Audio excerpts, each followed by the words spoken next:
Facilities. Recordings. Do I need to restart? Good evening, everyone. I welcome you to the March Ordinary Meeting of Oberon Council. This meeting will be live streamed via Zoom webinar facilities. Recordings of council meetings or parts thereof cannot be copied, recorded, reproduced, reused or transmitted without the prior written consent of the General Manager. The meeting is being recorded and will be made publicly available on Council's website. Persons attending the meeting should refrain from making any defamatory statements. I could just remind everyone to please have their mobiles off or on flight mode, please, so that we don't have any interruptions from mobiles during the meeting. Thank you. Acknowledgement of country. Council acknowledges that this meeting is being held on the traditional lands of the Wiradjuri, Gundungurra and Darug people and respects the history and culture of the elders both past and present. The prayer this evening will be, or the meeting this evening will be opened in prayer by Johnny Lush. Thanks, Johnny. Thanks for having me this evening, folks. Let's pray. Our loving Father, we thank you for our great country of Australia. As we gather here this evening, we're particularly thankful for the freedoms that we do enjoy in this country and for the freedoms in our political process. We thank you for our wonderful town of Oberon, for its beauty, for the friendly and loving community we enjoy, and for all the opportunity that our town brings to all those who call it home. We thank you for the rain over the past few days and ask that you would continue to bless our farmers with more. We bring before you each of our town's elected councillors this evening. Thank you for their commitment to serving our town and its people. Bless each one as they fulfil their commitment to this office. In your strength might they govern with honesty and integrity. We ask your blessing on this meeting this evening, that decisions would be made in the best interest of our town and its thriving, which is ultimately under your care. Give all those present here the wisdom and discernment for all that needs to be achieved this evening. We ask all these things in the name of our Saviour Jesus. Amen. Amen. Thank you very much. Item 4 is record of attendance. This evening we have 2 leaves of absence. The Mayor, Councillor Mark Kellam and Councillor Mick McKechnie. Could I have someone to move that those leaves of absence be accepted, please? Thank you. Moved by Councillor Hayden, seconded. Councillor Tucker, thank you. All those in favour? Thank you. We also have Katie Graham attending remotely. Councillor Katie Graham attending the meeting remotely. Item 5 is declarations of interest. Are there any declarations of interest, either pecuniary or non-pecuniary, please, councillors? I note there are nil declarations of interest, please.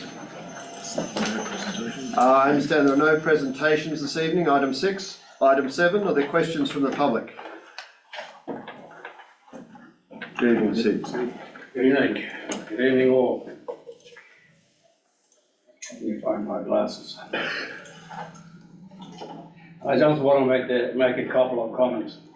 I'm Sig Cervic, speaking for myself. Town Improvement Levy. As I've said before, funds have been siphoned off from the TI for projects outside its purpose, and it's justified to implement some reduction.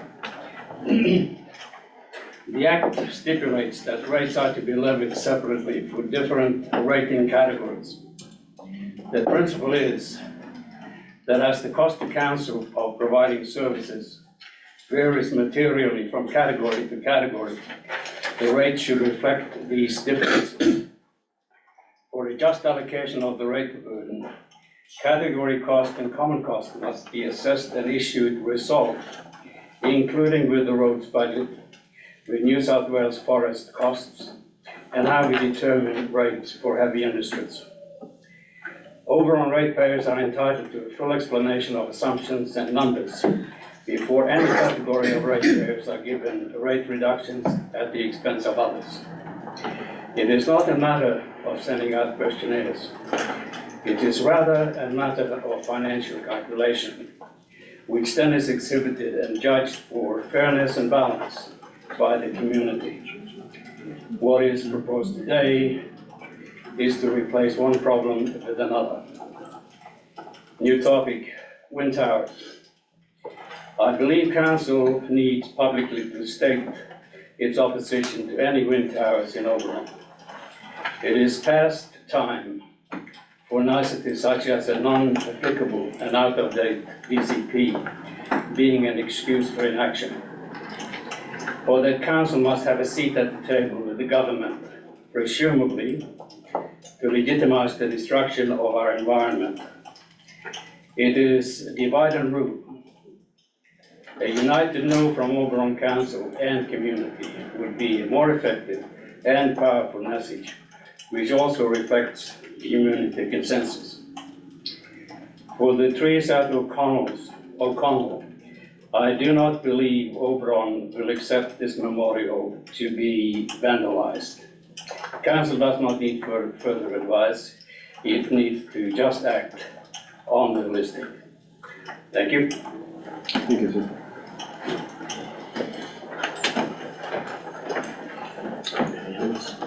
Any other questions from the gallery, please? None?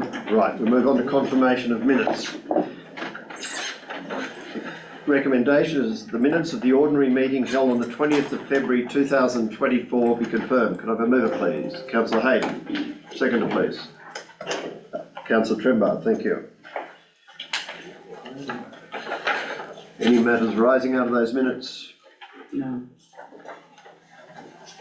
Move the recommendation, those, please, all in favour? Thank you, unanimous. Page 30, report. That's where I'm going. No, 30.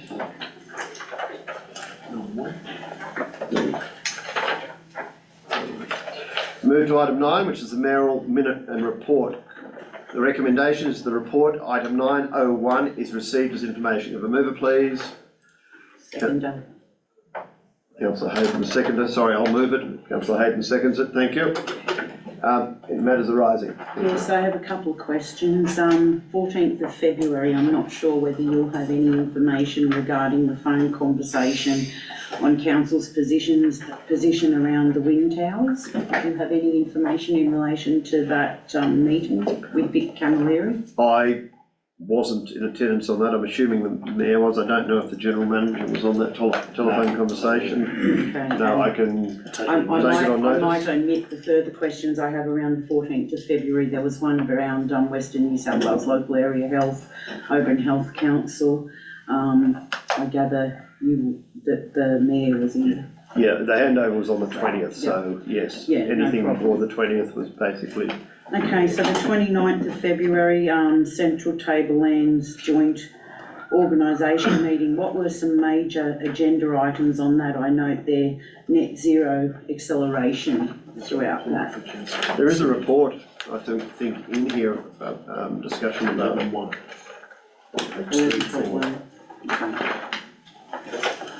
So that's in the report. it's part of the JO report. And which one were you talking about? It was just the meeting on the 29th of February. Yes, that's the report in there, yes. Okay, so that report's in there. I'll read that one later, I haven't gone through that. Also, the representation 8th of March. I note that you put down there that attended by Councillor Graham Trembeth and Councillor Hayden. You didn't attend our International Women's Day Merrill dinner. Were you busy? I gave my apology. I was at actually my godson's wedding. Oh, okay then. Yeah, we're part of the committee, so we're always going to be there. Just wanted to bring that up. No, I couldn't attend. I had told, Okay. I certainly told the general manager and Sharon that I couldn't attend. The 26th of February, Paul Till passing concerns about development approval processes. Was there anything you can share from that correspondence? I think that was in relation also to the following one, was it from Mr. Nicola Popovic? Yes, I think it was sending that on to us again, yes. Yep. And the 7th of March, National Heavy Vehicle Regulator. Is there anything significant in their code of practice that's significant that any of our drivers locally need to be aware of? I think our staff are analysing it. I haven't looked at it yet. I don't know if the general manager will, and I'm assuming that the new technical services director will also address their attention to that, because it will affect our roads. But have you got any update on that, general manager? Yeah, through the chair. it's a draft provision, sort of about their code of practice and what they expect to be seen. I don't see to be any additional impacts, however, it's something that our guys will respond to if there are. And on the 9th of March regarding ticketless parking fines and Courtney Housos, I gather that's not in any way going to affect our... It doesn't, no, I read that one. That letter has nothing really to do with it because we don't have parking meters in our streets. Yeah, and on the 12th of March, I see that you've had contact with Vicky Walsh requesting an opportunity to meet, and I'm aware that you met with her yesterday to discuss some issues. That's correct. There's nothing you can discuss from that meeting publicly? No, we had discussions. There were some recommendations in CWT report, independent report, and we discussed those, and basically we're looking at, I'm doing some further research, as you know. Thank you. That's all. Any other matters? Sorry, Clive? Yes, 26th of February, isn't Andrews Whittaker in relation to a sewage issue, not a drainage issue? In respect that it's sewer that's come out of it's a bit drainage in front of him and leaving toilet paper and all that over his property, so it's a sewer issue, it's not a drainage issue. And it should be recorded as that. I think there's a problem with both. I understand if you get sewer dumped on your property, it's a sewer issue. Through Should be recorded that way. council has advised that council have been in contact with both councillors and the applicant when we go to that. We are currently looking at options involved in that process. It is a drainage issue in how we would describe it. Yep. And it's something that we're looking to, we're going through that investigation at this point in time to see what we can do to in fact correct issues as they currently exist. So that's in East Dillon Street. In East Dillon Street, yes. Yes. You've got the same problem that council have addressed in Gwendolyn Avenue, where we're having to back up the sewer there and into a sunken lounge room, and it's been diverted in the same way this is possibly done. And one of the jobs of the new technical services director is to look into this immediately on her arrival. I can assure you, Clive, because I discussed it yesterday with the general manager. Okay, and the other one was, did we not receive a letter from Ruth Price about extension of time over at the swimming pool for aqua aerobics on the 7th of March? No? Through the chair, we've received a number of letters about extension of time. Okay. That will be considered by our facilities manager, and like everything, if council does not go and critique it and do an appropriate assessment in finance and what that looks like, then that's something that we would otherwise fail to deliver. So that's what we're doing at this point. So I don't think that letter was directed to the mayor. It was to staff. That's So been the manager, directed through that. the lady thought all letters had to go to the general manager. Okay. Through the chair, I mayor. received that letter and passed it on accordingly as I've explained. That's fine. Thank you. All right, any other matters? I move the recommendation that item 9.01 is received as information. All in favour? Good. Against? So it's page 32, 10. Who's got that one? 10.1, we're going to notices of motion. The first notice of motion, 10.1, is drainage. The motion is that $50,000 of the funds currently allocated in the Town Improvement Fund for drainage projects be utilised for improvements to stormwater pits, especially for the addition of a lintel where none currently exists. Can I have a mover, please? Councillor Tucker, seconder. Councillor McCarthy, would you like to talk to it, please? Thank you, Councillor Mr. Chairperson. Both of these notices of motion arise out of a couple of questions I asked at the last meeting when we were looking at the quarterly budget review, and in particular the expenditure on the Town Improvement Fund. And there, in both, well, I'll refer to drainage. In drainage, there is a large amount of money allocated for drainage projects, nearly 198,000. but it has not yet been specifically allocated to any particular project. It is just shown as unallocated. So it may be that we have a list of possible drainage projects to be done at some point or over a number of years. But at the moment, there hasn't been any decision to go ahead with any particular project and no allocation to any particular project. So I just think this would be a good way to spend a portion of that money. I think we will get a lot more benefit, a lot more bang for our buck by improving our inlet pits than choosing a particular drainage project somewhere in town. I've made most of my points in the report there. I won't go through each one of them, but a lot of people think when they see water not going into or running down roads, they think, oh well, the pipe must be full and overflowing. Often that's not the case. It's just that the pits are not sufficient to let the water get in, and we can greatly improve, in my view, we can greatly improve the efficiency of our whole system by improving those inlets. Another advantage is that improving pits doesn't require any design. It's simply a matter of either providing the resources in-house or getting an external contractor, and we can go ahead pretty much straight away. And we did upgrade several pits about 12 months ago. There were the 4 new ones down in the Dudley Earl Street area and one over in Cunningham Street, and they are good. I haven't seen them block up since then. I was under the understanding at that time that we were going to continue with that program and do more, but we haven't done so. So it's just trying to formalise it and get going with the few remaining pits that don't have entries. Thank you, Mr. Chairman. Councillor McCarthy. Yeah, I support Councillor Tucker's motion, and to highlight this is in Dudley Street, there's a pit there with no back in it. It's only got the grate, fills up with leaves, and last time I seen it, the water was halfway across the road.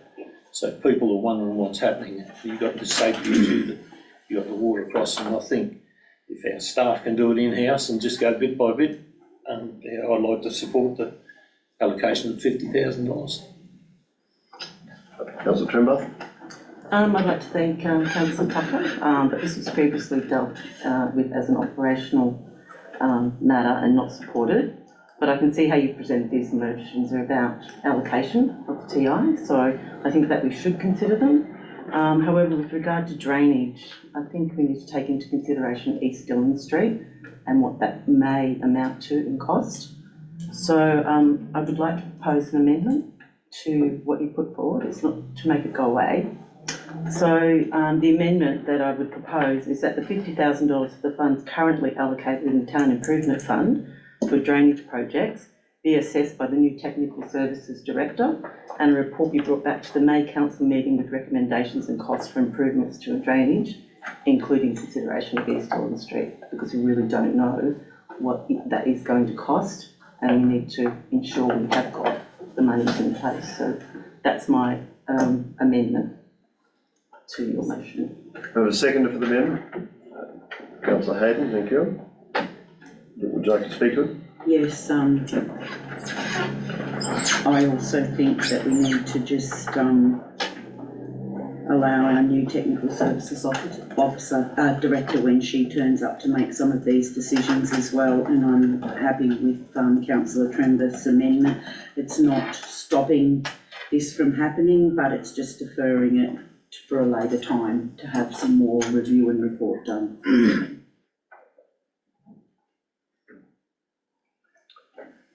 We've got the amendment up. Yes, Councillor Tucker.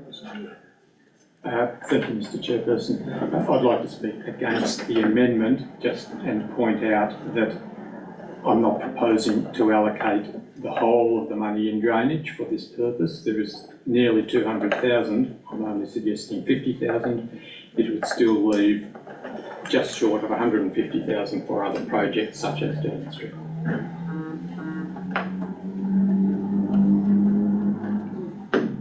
Any other speakers on the amendment?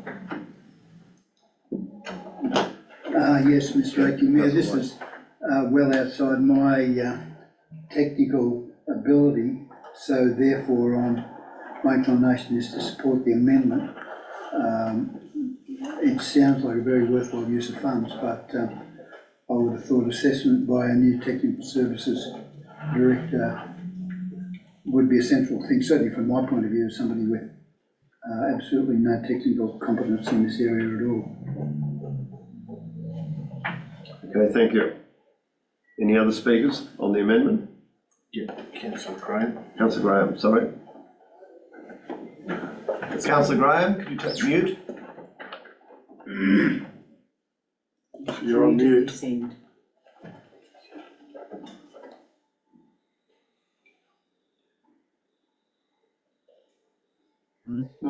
Have a say.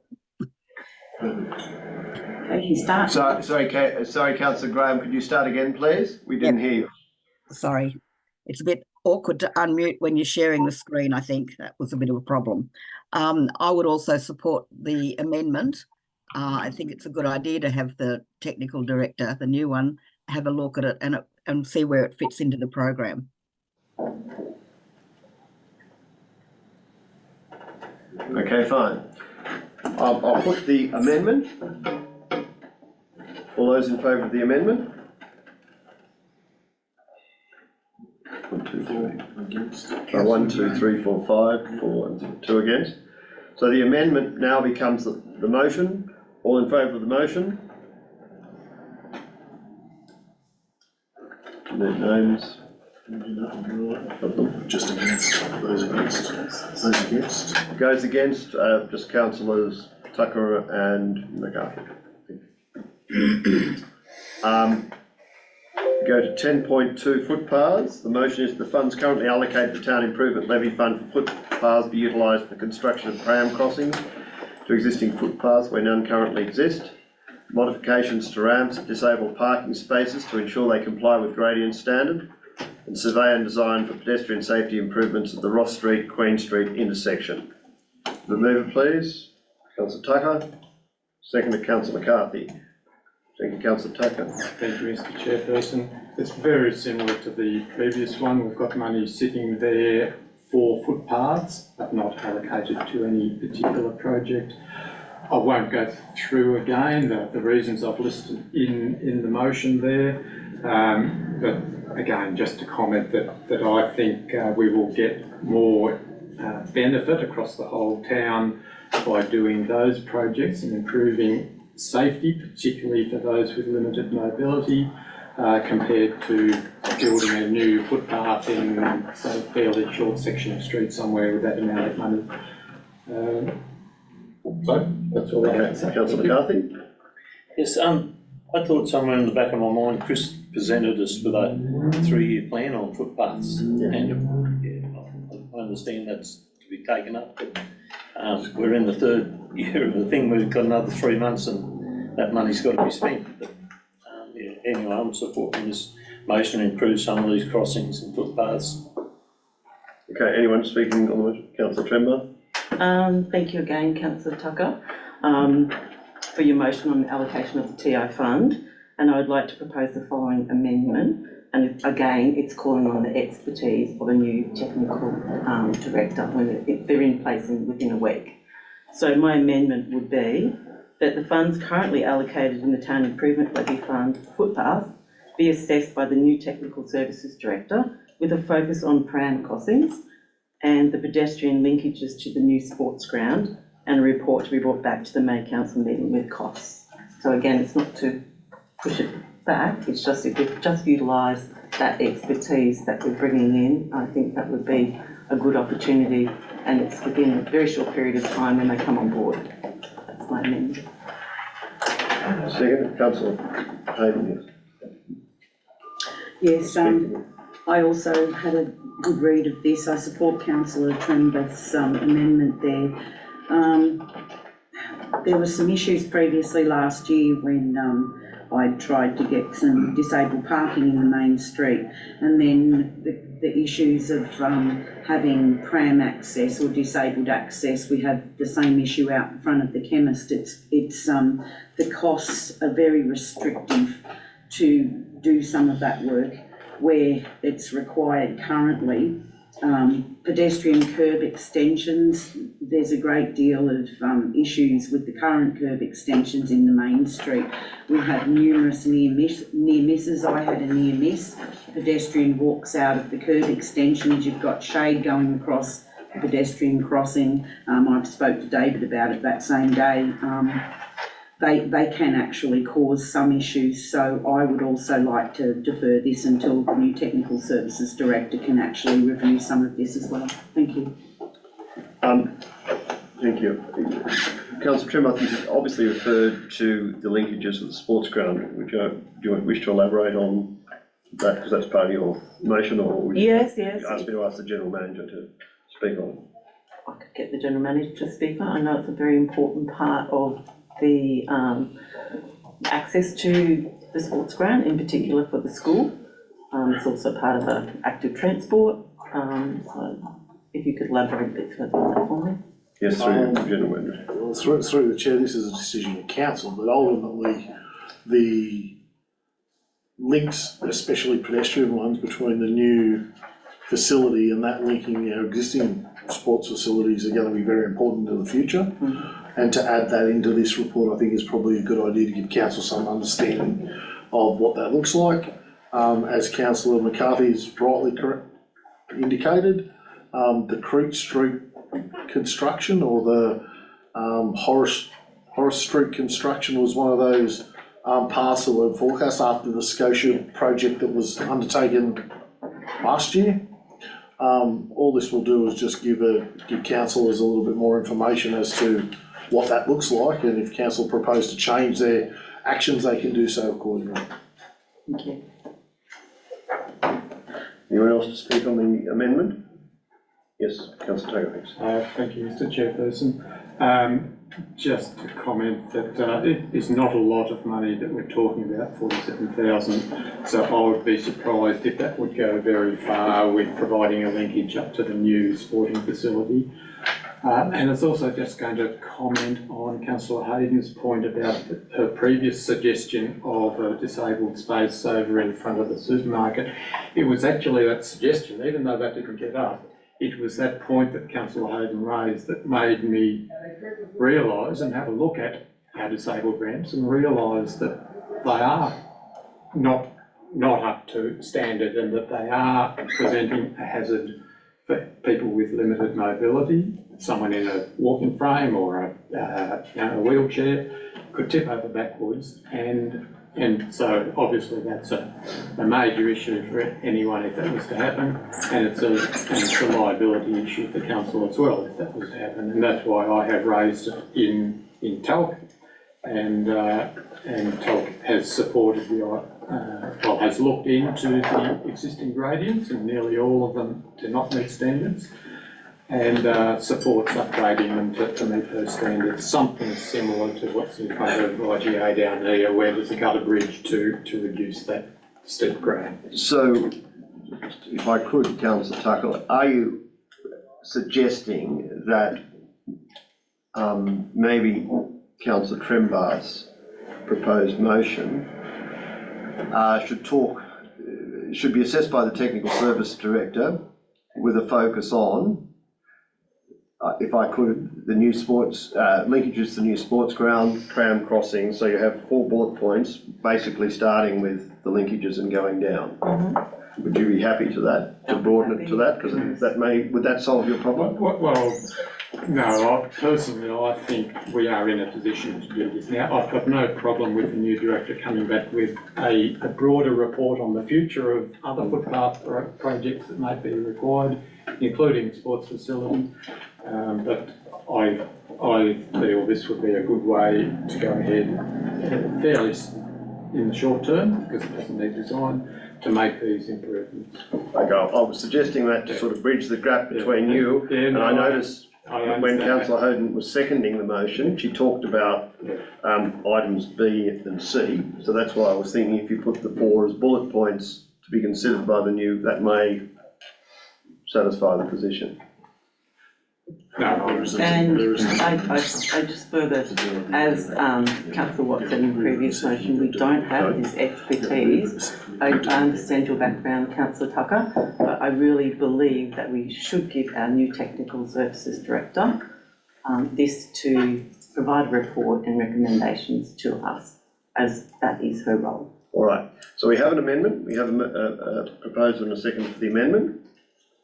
Any further discussion on the amendment? Sorry. Yeah, I'll speak against the amendment in respect that we have our expertise in our already employed.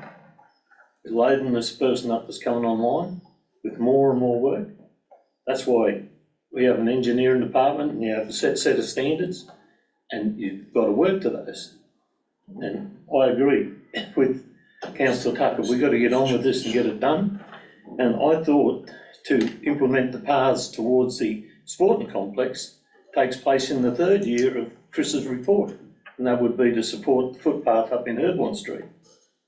Am I not correct there, that the third year is when we're going to do the footpath up in Herborn Street? Gentlemen, No, through the chair, I think it's this year. This year? Yeah.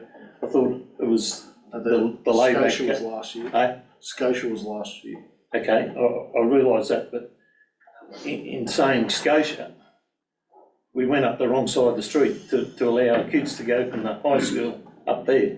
It needs to go up the northern side from North Street, and where we put the path on the southern side. But anyway, I thought the path, the part of Chris's program was that the laid-back gutter in Herborn Street and the footpath was in the third year of the program. I'm sorry. I'm happy to take it on notice. well, I'll take it on notice and have a look at it. Well, you presented a 3-year program, didn't you? And remember, the people don't want a back gutter up in Herborn Street because of the way they've got their grate set up.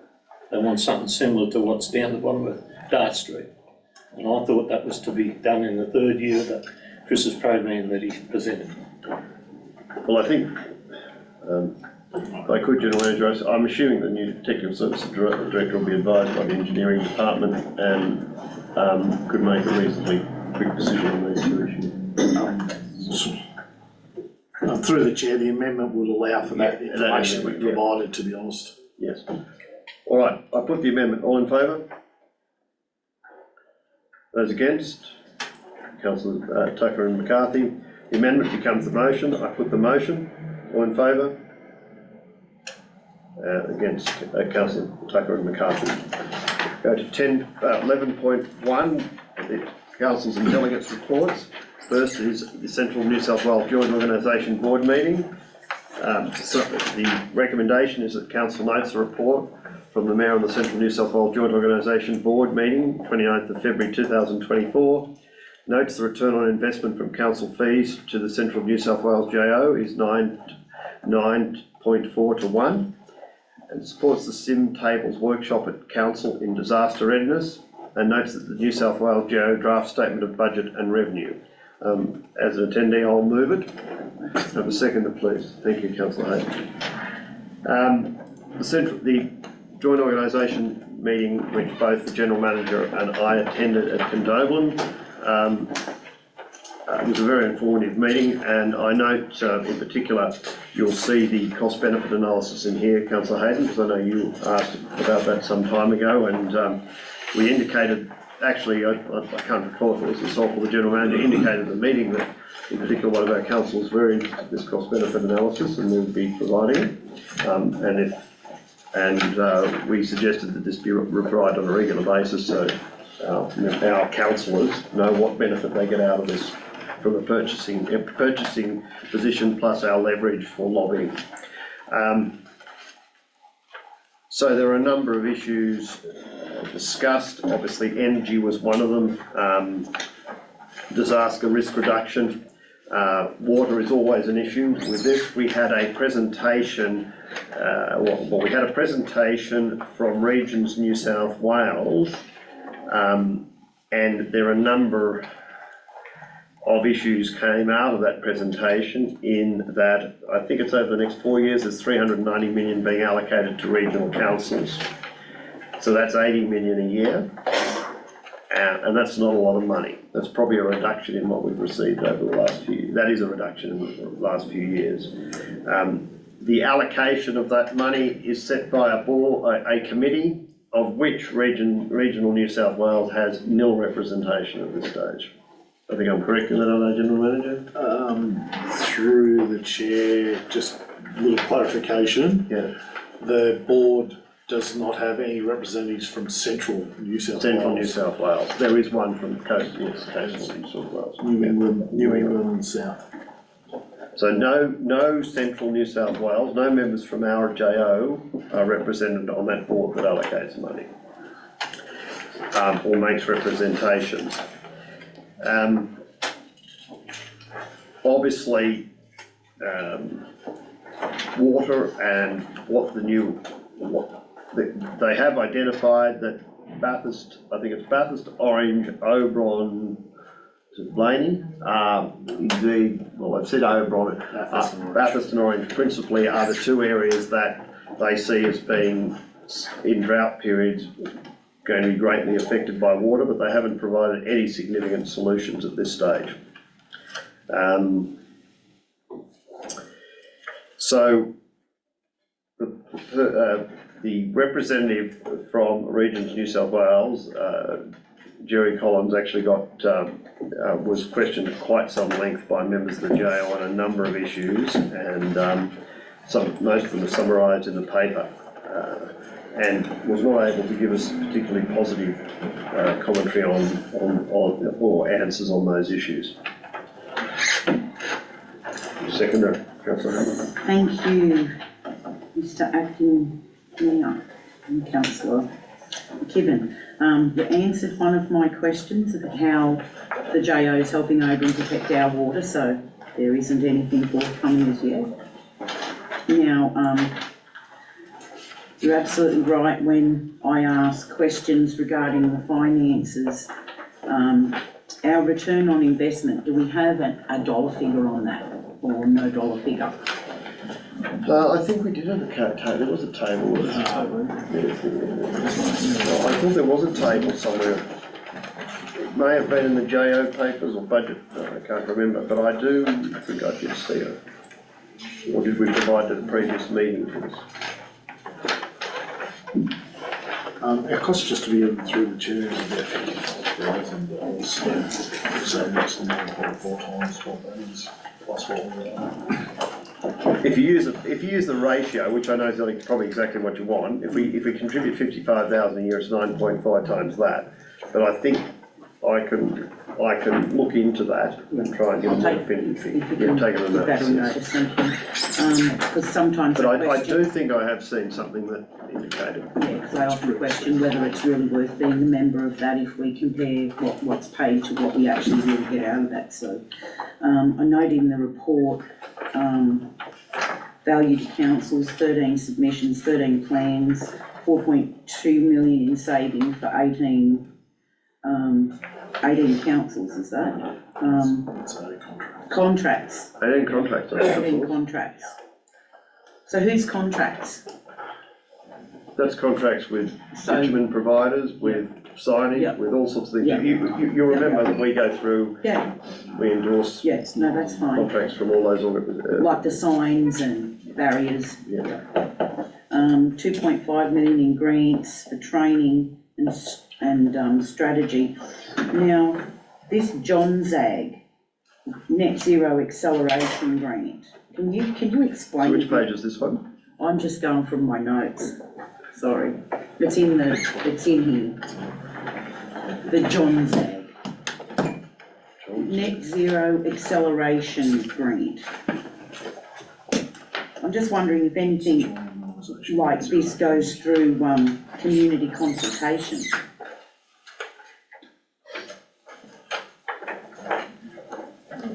Well, Net Zero Acceleration Grant and other energy management, well, as you know, there have been grants around for solar and all sorts of establishments, so that can help us assist in cutting the costs of running our facilities. Yeah, no, I do understand that, and we've got that 100% renewable reef, I get that, I was just wondering what that John's Ag specifically was. Yeah, I know what John's Ag, yeah.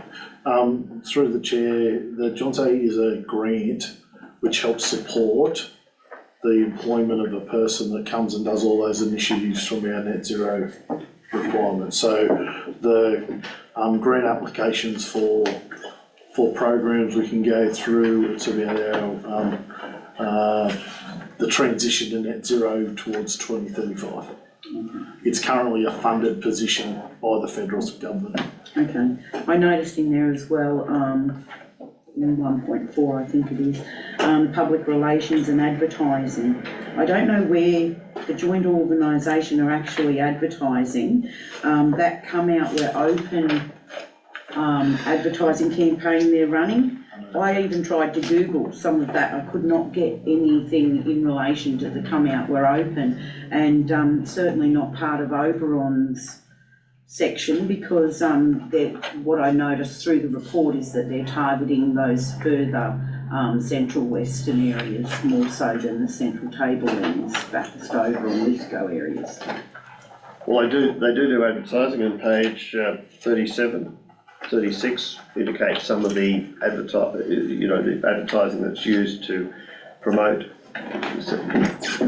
the central JO area. Yeah, just trying to work out where they advertise, because it's certainly not advertised broadly in our community or Lithgow or... Well, it encompasses 11 media released in various social media, so if you want further details on that again... On their social media.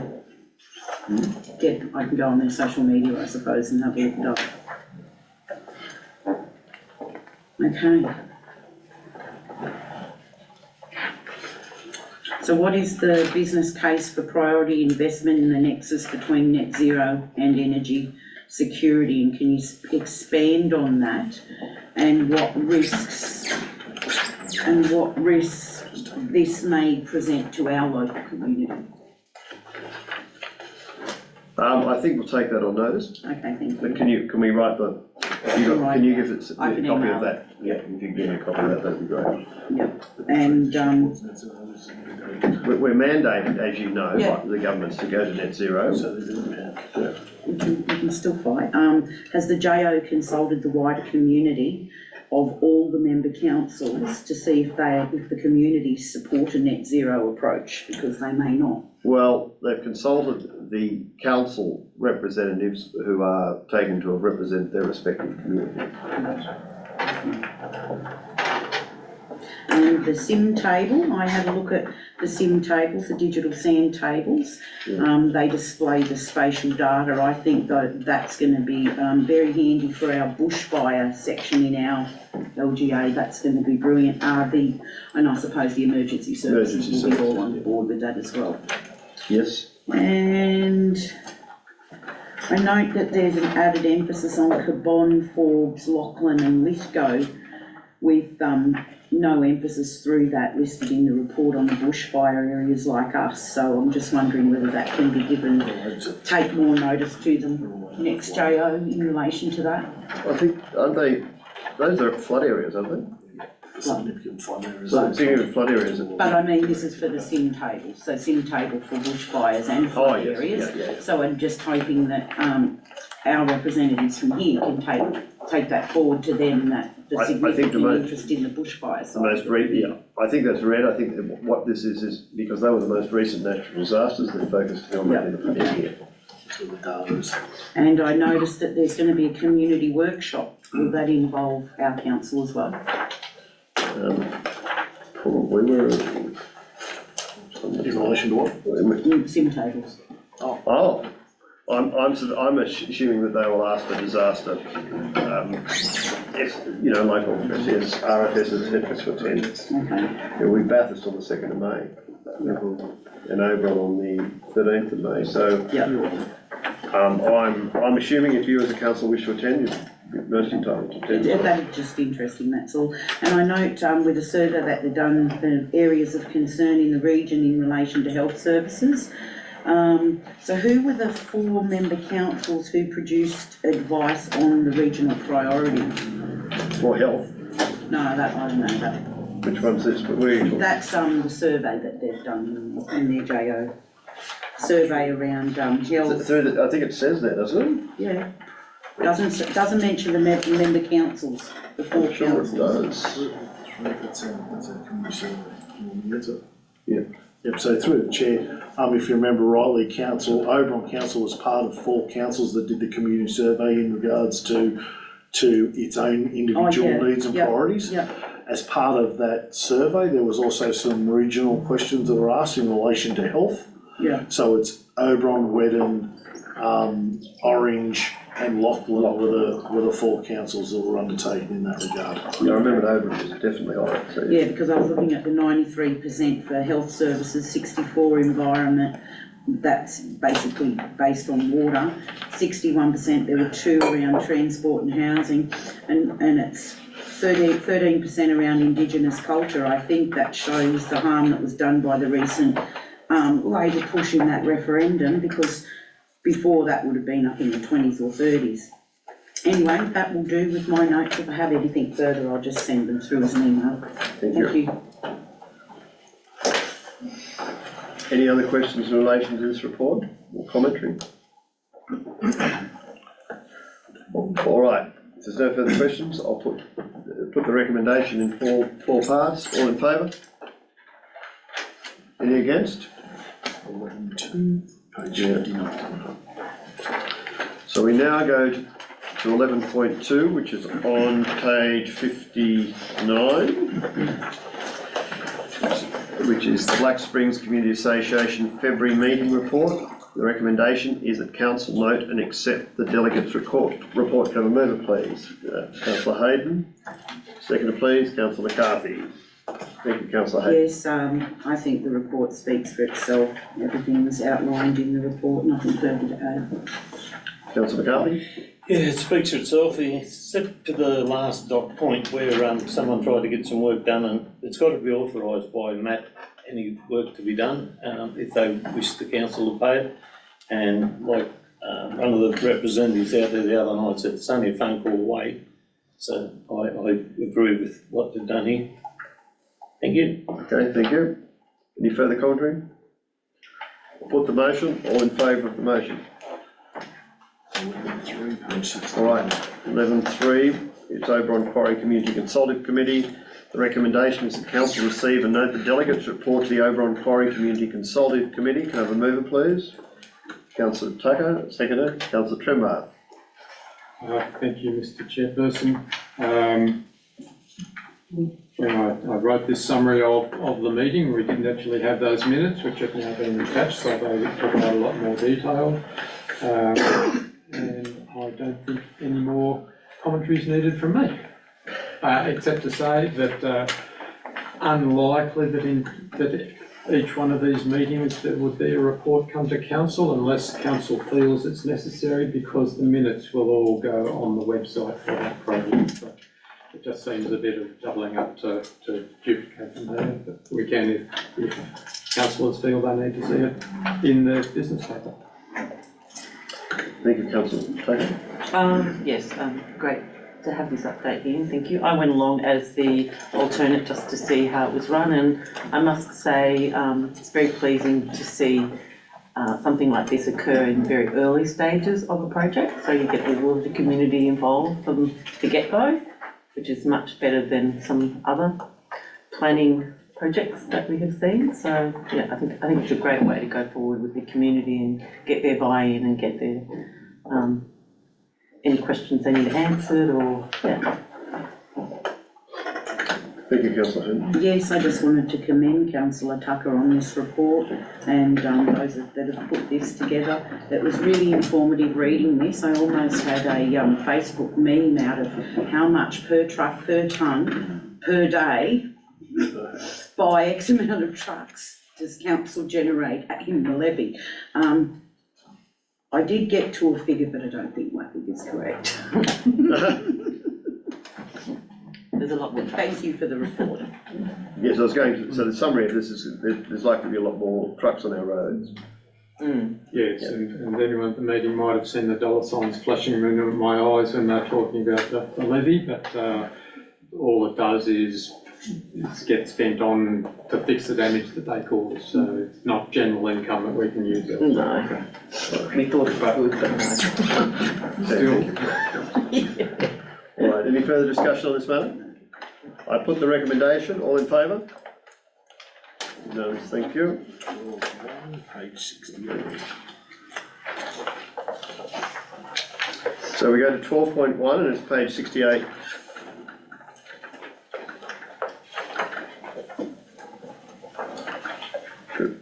The Audit, Risk and Improvement Committee meeting of 14th December 2023.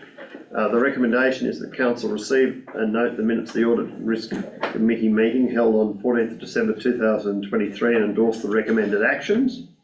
2, a Council workshop be held to review Council's risk appetite statements. And 3, note that the 2022-23 Audit, Risk and Improvement Committee annual report is endorsed by the Audit, Risk and Improvement Committee. I'll move the recommendation. Second, please. Thank you, Councillor Tucker. So that the minutes of the Audit and Risk Committee are contained there. In relation to the workshop, that we're anticipating that will be held in April for Council's information, and that will be reviewing our risk appetite in basically our risk register, and will be an important workshop for us to attend, and to just make sure that we have the, I suppose, the right risk, right mitigation strategies in favour, so that we're not absolute. Well, we have to consider how risk averse we are and how much risk we accept. So that will be held. I think it's April, isn't it? Will be, is a date being established? Yeah, we're working on a date now. Right. Thank you.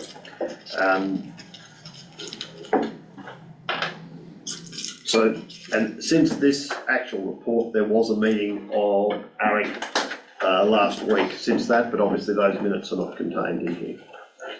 So, Councillor Tucker, have you? thank you, Mr. Chairperson. I wasn't at that meeting in December. The Mayor and yourself have attended. I think that's the alternative. I thought it should be seconded. My only comment was, as a result of attending the meeting last week, to find out that the membership of this committee is going to change, and there will no longer be, in a few months' time, a voting councillor delegate on that committee. We can have an observer delegate, but not a voting delegate. So our nominations for who is a member of that committee will need to change at that point. But that's just for other councillors' information. That's all I have. And that the Mayor cannot be a member. And the Mayor cannot be a member at all. That's right. And it basically, the councillor, but there can be observers to the meeting. Yeah. But I think, yeah, that will be more fully discussed when we review the minutes. The next meeting. The next meeting, yes. Any other discussion on this matter? Councillor Hayden. Yeah, just had I had a good read of that and a read of that report. In 4.2 of the report, comment notes around the Modern Slavery Amendment Act.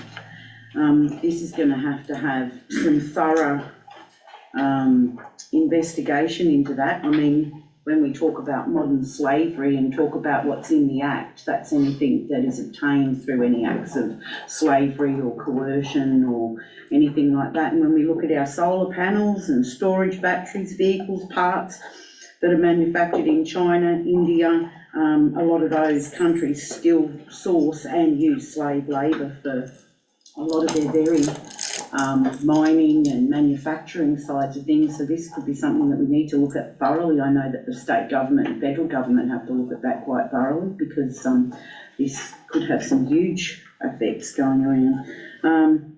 Rates and charges. Sorry if I could make a comment on that.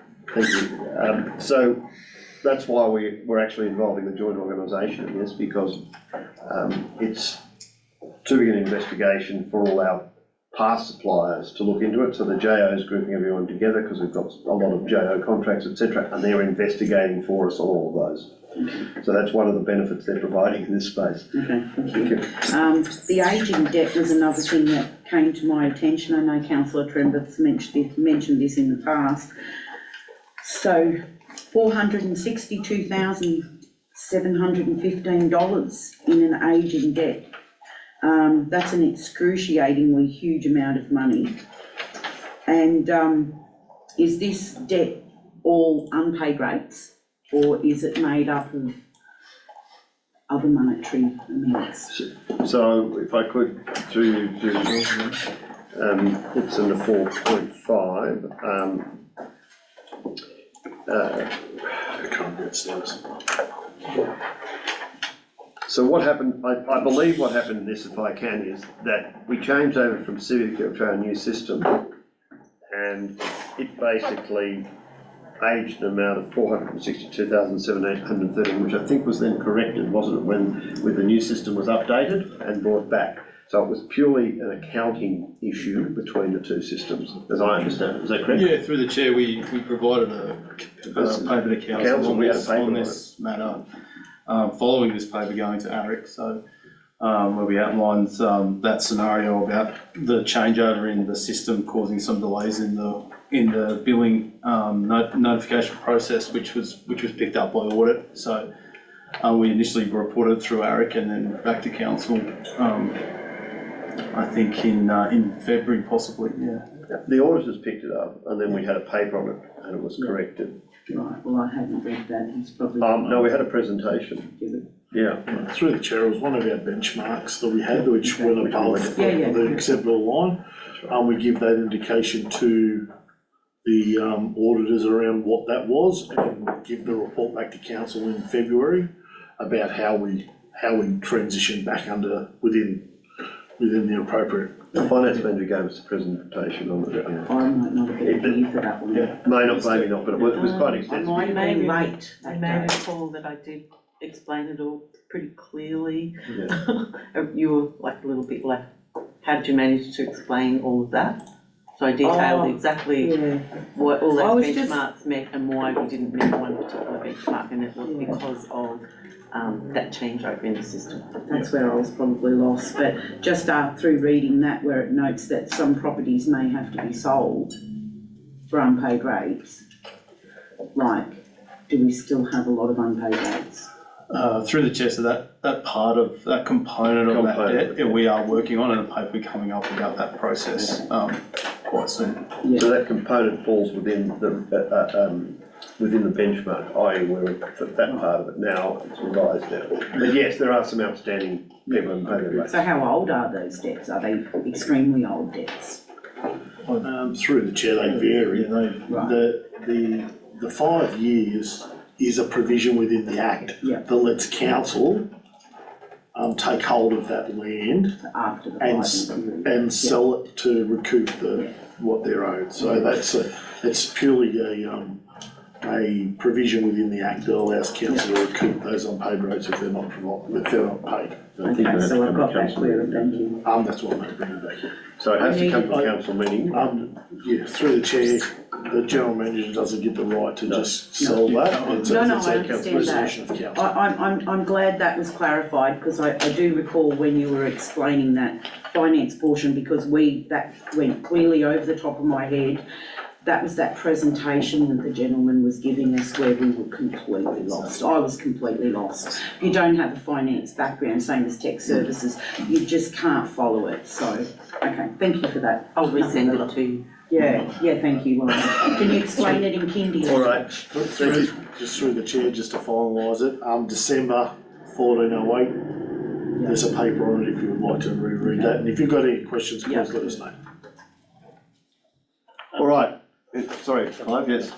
I was just gonna ask, could the general manager just explain with that 5 years, if you pay a part of that 5 years, then it takes it out of the system again? Yeah, the provision in the Act definitely talks about 5 consecutive years of unpaid rates. Yeah. Okay, well, I'll put the recommendation, it's in 3 parts. All in favour? Unanimous, right. What page were you on? 82, 12.2, which is the Heritage Committee meeting, the 26th of February 2024. Recommendation is that council receive and note the minutes of the Heritage Committee meeting held on 26th of February 2024. Council lists St Peter's Anglican Church Mutton Falls as a heritage item in the next LEP. 3, that council list the O'Connell Avenue of trees as a heritage item in the next LEP. 4, that the existing structure of the Heritage Committee be retained as is, and that council widen the exposure and notification of meeting dates and representatives. Could I have a move for the recommendation? Councillor Tremblay, seconder. Councillor Hayden, thank you.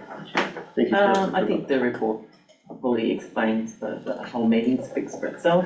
And that was my first meeting as chair, and Councillor Hayden as the delegate, because before that she was the alt. And I'd just like to thank Councillor McCarthy, who has stood down but has kindly offered his assistance in any way if he required it. So I just want to say thank you. Thank you. Councillor Hayden? Yes, I'm happy to second the recommendations that's in the report. It is quite lengthy.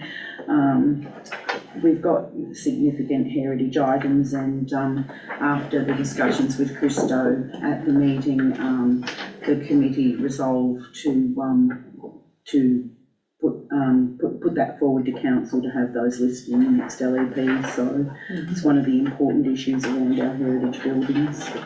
And nothing further to add, thank you. Councillor Tucker, yes. Thank you, Mr Chairperson. I've got a couple of questions and then a minor amendment to propose. The questions are, first of all, what are the implications of making those listings as heritage items in the LEP? What change does that bring about? Does it either obligate council or anyone else to do something? Does it prevent council or anyone else from doing something? I don't know what that listing, what the status of a listing means. Well, I'll ask Councillor Tremblay first, then I might ask our Director of Planning. In particular for the avenue of trees, by listing it, this is how I understand it, separately, it gives it greater protection, but it also enables grant funding to be applied for, in particular for that particular area. That's, I think, am I Sorry, through Director the of chair, Planning, through do the you Director of confirm? Planning? Through the chair, I concur with Councillor Tremblay. It also, particularly in regard to St Peter's Anglican Church, it additionally provides additional potential grant funding, and also there could be potential heritage assistance grants that may be available to, if they're funded, to support any works going to those listed items. A lot of people think that it's a detriment to list a property, but it's also a benefit, because you may require consent at all times, but you also get assistance, particularly through our Heritage Advisor here at Council, to support any works that you do. But so when you say it provides greater protection, what is that greater protection? How does it work? Does it mean that if someone wants to do something that's going to impact those, that there are processes they have to go through? Is that through the chair? Well, I think the Director of Planning said that once an item is heritage, I think whatever changes you want to make to that building, you have to go through the consent, the DA consent. Is that right? Through the chair, just I'll bring it back to say a dwelling that's not listed, you can do that under compliant development, and you can demolish that dwelling. If it's listed, you need to go to the full DA, and there's a merit assessment for that. Okay, that time to take. That's the critical bit that I wasn't clear about. Thank you.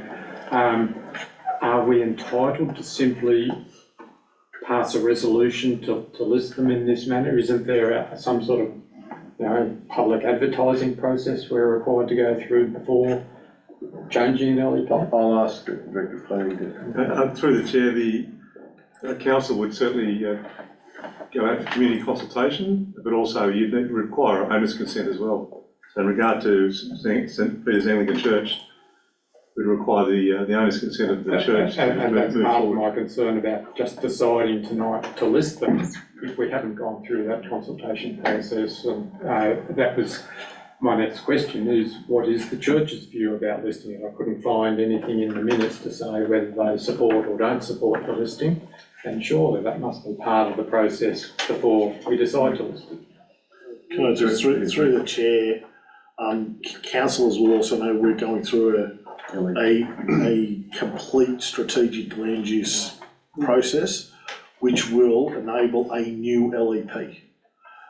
By council saying that we endorse this subject to the new LEP, it just gives us an avenue to say, these are two new items that we need to go through the same process as we do even with our current list, when we go through that new LEP process. And that's the amendment that I was leading up to, was obviously that new LEP, there's no way that's happening in our current term, and I just question whether we are entitled to commit the future council to listing it. It says the council lists it in the next LEP, and so the amendment I'm proposing, if it's acceptable to the mover and seconder, is to change the word lists into consider listing. If Councillor Trenbath and Councillor Hayden are willing to accept that amendment, minor amendment, otherwise I'll put it up as an amendment. Councillor Hayden? As the seconder, I wouldn't consider that, only because it wouldn't matter whether it's the current council or the next council. It's the members of the community that are asking for this to occur. So there's quite a substantial amount of people that are already on a committee trying to protect, especially the church. We've been delegated some tasks through the Heritage Committee to do investigations into certain other things to take back to the next Heritage meeting. One of those would be around contacting the Church of England. That falls to the onus of that little group of people that are currently doing that little working party section. So just to have these, we're trying to preserve these heritage assets, because if they are destroyed, they can never ever be brought back. And we're talking about things that are in excess of 100 years old, that are extremely significant. And sorry, Mr. Yes. Chairperson, if I may continue. And I totally understand the purpose, and I agree with the purpose. The only point I'm making is that I think it's beyond our powers to decide now that we are going to list it. Could I suggest? And so I would like to propose an amendment that in both 2 and 3, that we change the word lists into consider listing. Or supports? Supports listing. Yeah. If you support Supports listing, as a heritage item next to it. If that's so. Yes, but not making that final decision to actually list it. All we're saying is that we support listing. I'm happy with that. Yeah. through the chair, just through the strategic land use processes, council have the authority to list items. The way council has previously undertaken it is by saying that we will not list locally any heritage item if there's not support from the landowner, because we understand the obligations that you have previously outlined, councillor. So if you support the listing rather than consider it or list it, I think it details what you are trying to achieve, but it also gives some emphasis that this council supports these two things. So I'll ask the mover and the seconder, do you support in 2 and 3 changing the word lists to supports the listing? Support listing, yeah. Yes, I have no issue with saying support system, but just to, with regards to the avenue of trees, and so community support, there has been an enormous community outpouring in submissions regarding the avenue of trees being possibly damaged with the wind turbines. And this is one of the ways, and plus can never get funding for upkeep of the trees, so it's very important. So, And as I said, but I have no problem with totally support. understand and I support it, but it's still the same question of whether it is our asset to list. Because surely there will have to be consultation with Transport Commission. I think if the revised wording of supports the listing of, then that leaves the community consultation, leaves the ownership. We're saying we support the listing of as a council. And the decision will be made when it is completed. So, That's right. if we've got that wording up, Chairman? So yes, we're taking the word lists out in 2 and 3 and put supports the listing of. for both of them. Yeah. So on the basis of those changes to those things, I think the mover and the seconder have approved that. Any further discussion? Sorry, Clive. Yeah, my biggest concern is if we're trying to preserve the avenue of trees, the LEP could be 3 or 4 years away. Correct? By the time we do the land studies and all the rest of it, engage the other thing, someone might take the initiative of trimming them now in pre for the winter, so that's my only concern. Through Well, the chair, that's noted. However, the avenue of trees has that added protection, being that it's in the urban conservation area now. So there is a protection around that at this point in time. Totally agree that could be the case. That the timeline for a new LEP is at 4 years. We've looked at an 18-month to 2-year schedule in that regard. And we're going out through that process now. So that would be, yes, it's still delayed, get the point, but I'll just put those protections around the avenue. But on the other hand, it's timely to do it now, before we get to the LEP and get it on the board, is I think what the Heritage Committee is saying. So, the point's noted, but I think it's probably better to get it up and get it considered rather than not have it considered at all. So, any further discussion? I'll put the recommendation in 4 points. All in favour? Unanimous, thank you. We go to 12.3, page 88. yes. 12.3, page 88, Hazel Grove School Committee Report. The recommendation is that Council receive and note the minute of the Hazel Grove School Reserve Committee held on the 11th of March 2024. 2, that the Hazel Grove School Reserve Committee have resolved to prioritise the following projects within the precinct as follows. Schoolhouse building is A, B, tennis court, C, tennis court lighting, and D, surrounding grounds and area. 3, that Oberon Council fund the full pest and building inspection as per quote received on 21st of December 2023 up to $600. And that this work is to be funded from the Oberon Parks and Gardens Maintenance Fund, and on completion the report will be provided to Council and the Hazel Grove School Reserve Committee. Can I have a mover please? Councillor Hayden, seconder. Councillor McCarthy. Councillor Hayden. Just like to put a slight amendment to 3, if I may first, before we head off. Yeah. Only because it doesn't read as it does in the minutes. 3 should read that Oberon Council fund the full pest and building inspection as per quote received on 21st of December 2023 up to $600.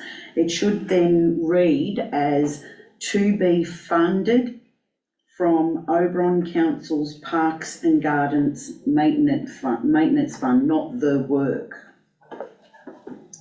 It means that that quotation that needs to be paid for has to be funded from the Parks and Gardens, not any work that's done on the building. So that's just an amendment, if that's okay. The seconder, are you happy with that?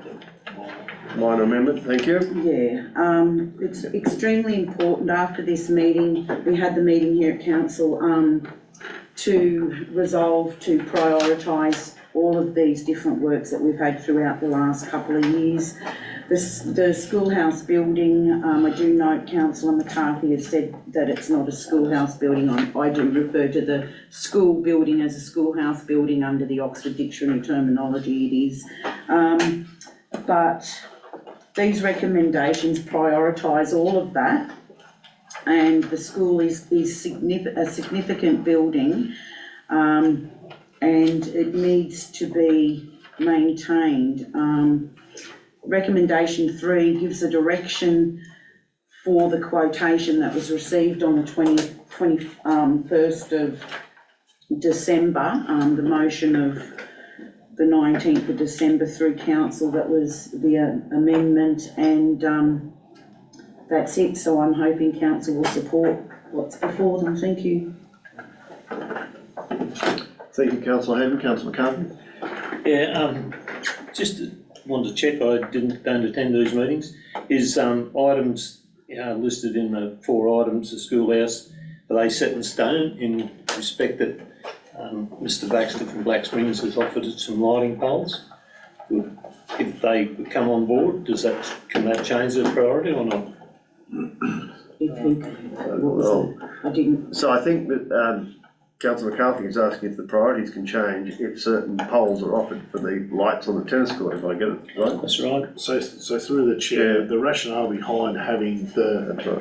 the four outlined was because council had previously resolved to sort of prioritise one thing, and then they had a report prioritising the other. What we've tried to do is prioritise four things. If funding comes available that is a, let's call it the Crown Lands grant, we'll go after the high priority. But if someone comes along and says they've got something that they want the group to consider, that would be like, the way it's now highlighted is that there's four priorities and in any order if you want to do it that way. And I'm very concerned about the fire buckets being used there in the open, and it could lead to the loss of some buildings there, that was all. Thank you. Councillor Tucker.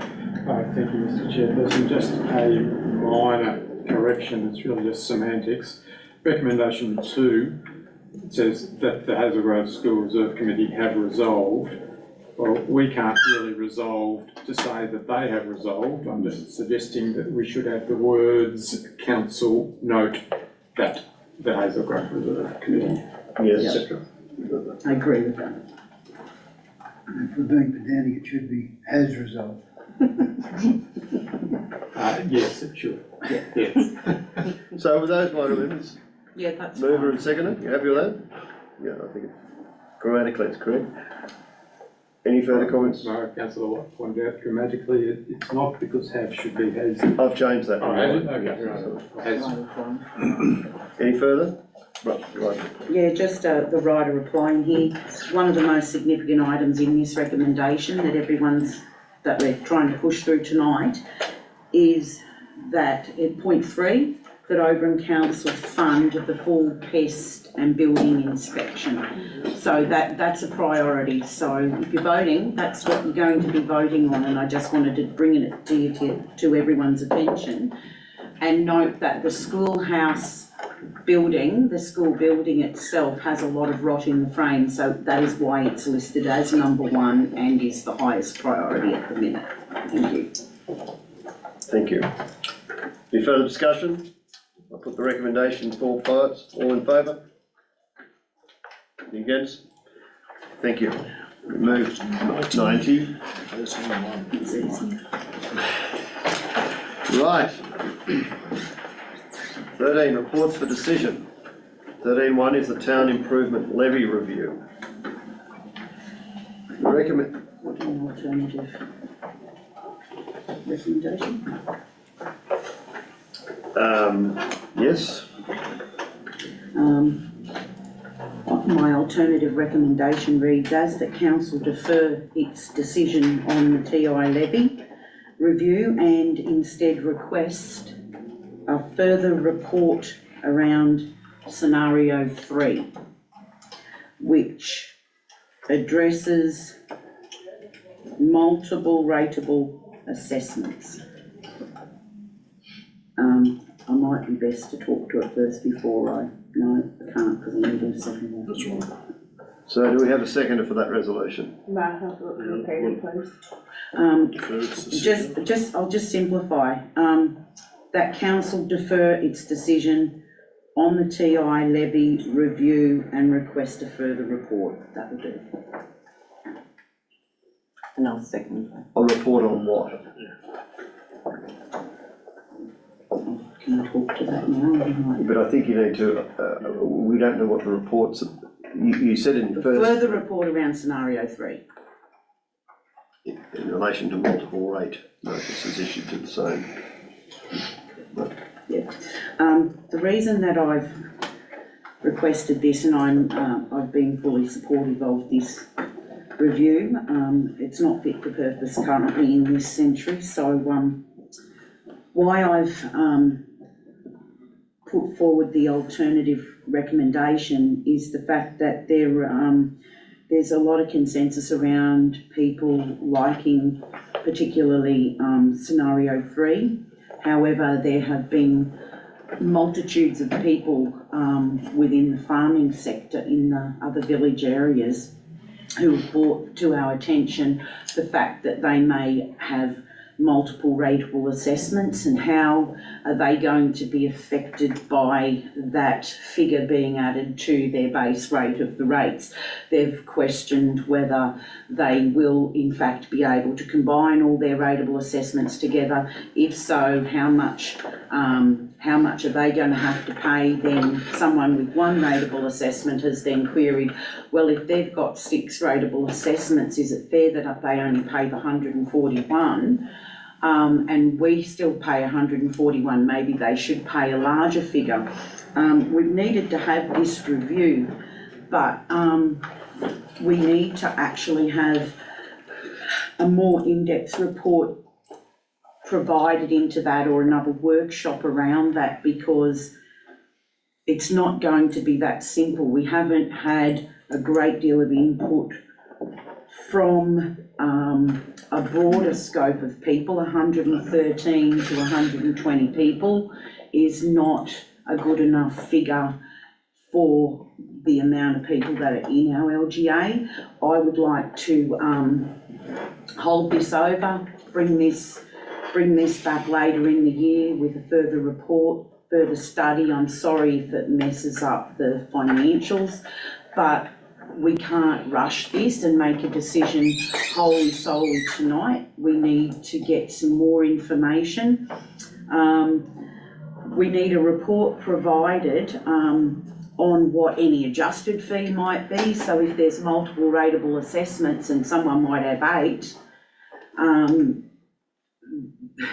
people might say, well, how come they're only paying this fee? It might be a different fee they need to pay having an excess amount of rateable assessments, but also not being so exorbitant that they're paying $141 multiplied by 8, if that makes any sense.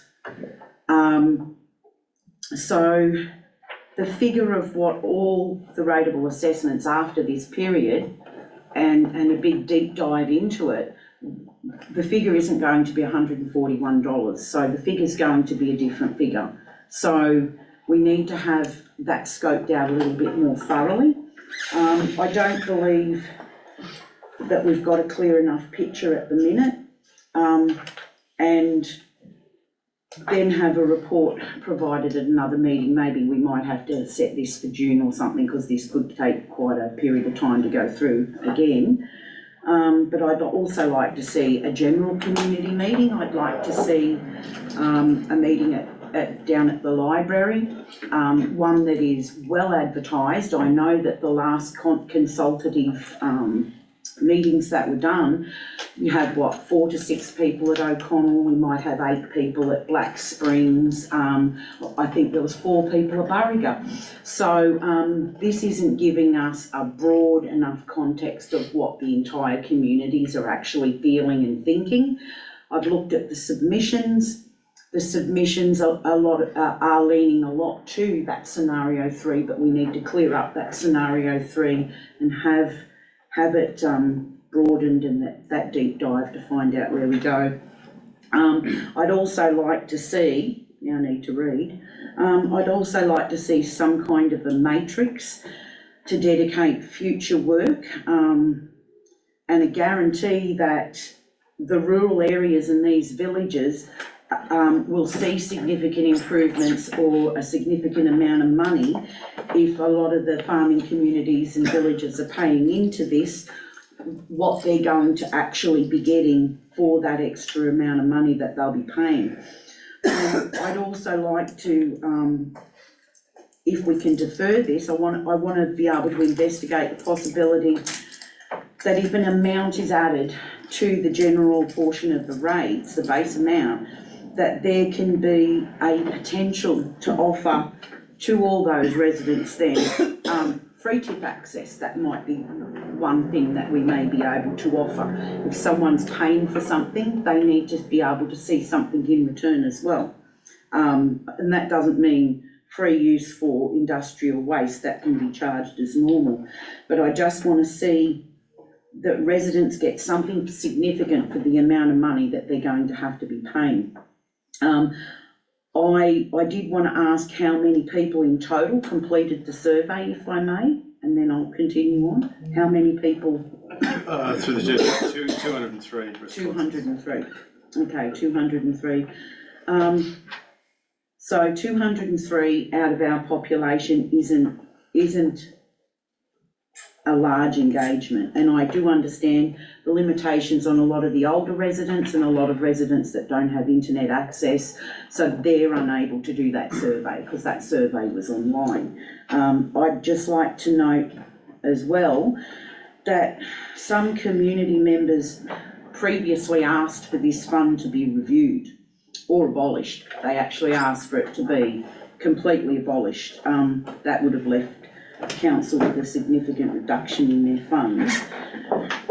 But it's just not fit for purpose as it is, and if we abolished it completely, it means that council would lose 555,000.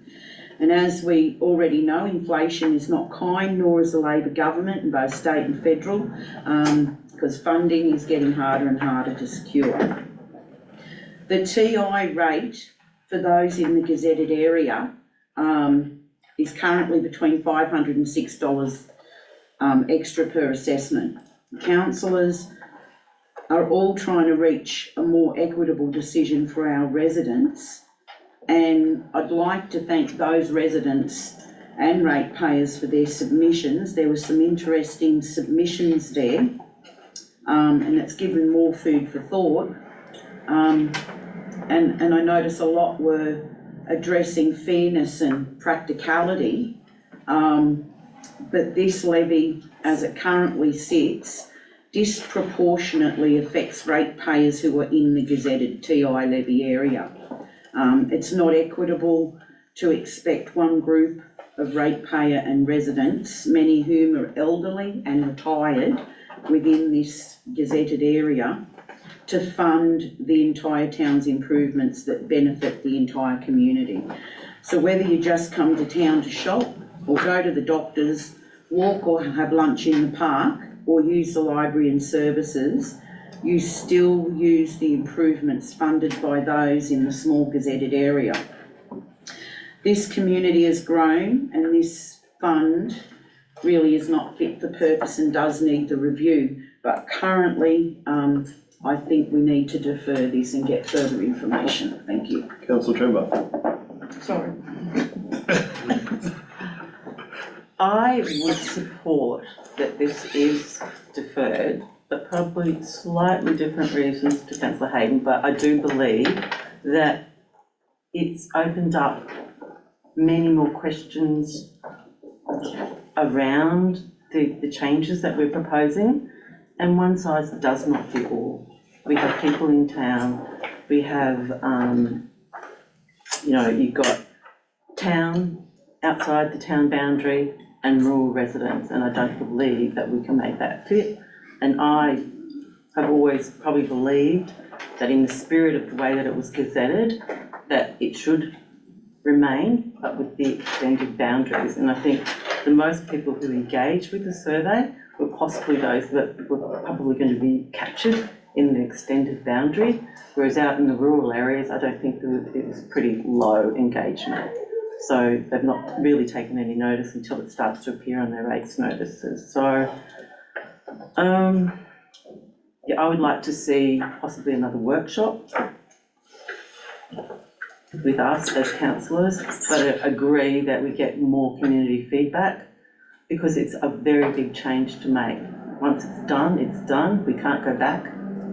And I truly believe that a lot of the money that's been collected, for instance, over the last 10 years, and it was provided in a pie graph of all that money's been spent, it's been well spent in this town, and I can see potentially noisy voices out in the rural areas wanting projects to be funded and a lot of the money to be used for this, and they're projects that probably only provide something for few, whereas a lot of the projects that we do in town fulfil a need for many, including our visitors to our town. So support deferring, but I support deferring for very different reasons, and I really do. And I think I've always supported the extension of the boundaries, or as it remains as is. Councillor Tucker. Thank you, Mr Chairperson. I would like to speak against this motion. This has been going on for a long time, way back before the last election. There were rumblings about this. I actually felt that this time last year, just as we were getting into our next budget, that I thought we were in a position then to make a decision on what to do with the levy. Council decided to defer it for another 12 months and go through the process that we have gone through, which we've had multiple councillor workshops, we've had multiple scenarios presented to us. We've had a 3-month consultation period. Surely that's long enough for anyone who's ever going to put in a submission would have had the opportunity to do so. It's not the sort of thing that a lot of people are going to pay that much attention to. And we need to make a decision now to fit in with preparing the next financial year's budget. If we defer this and ask for more reports and more consultation, that's going to mean yet another 12 months delay.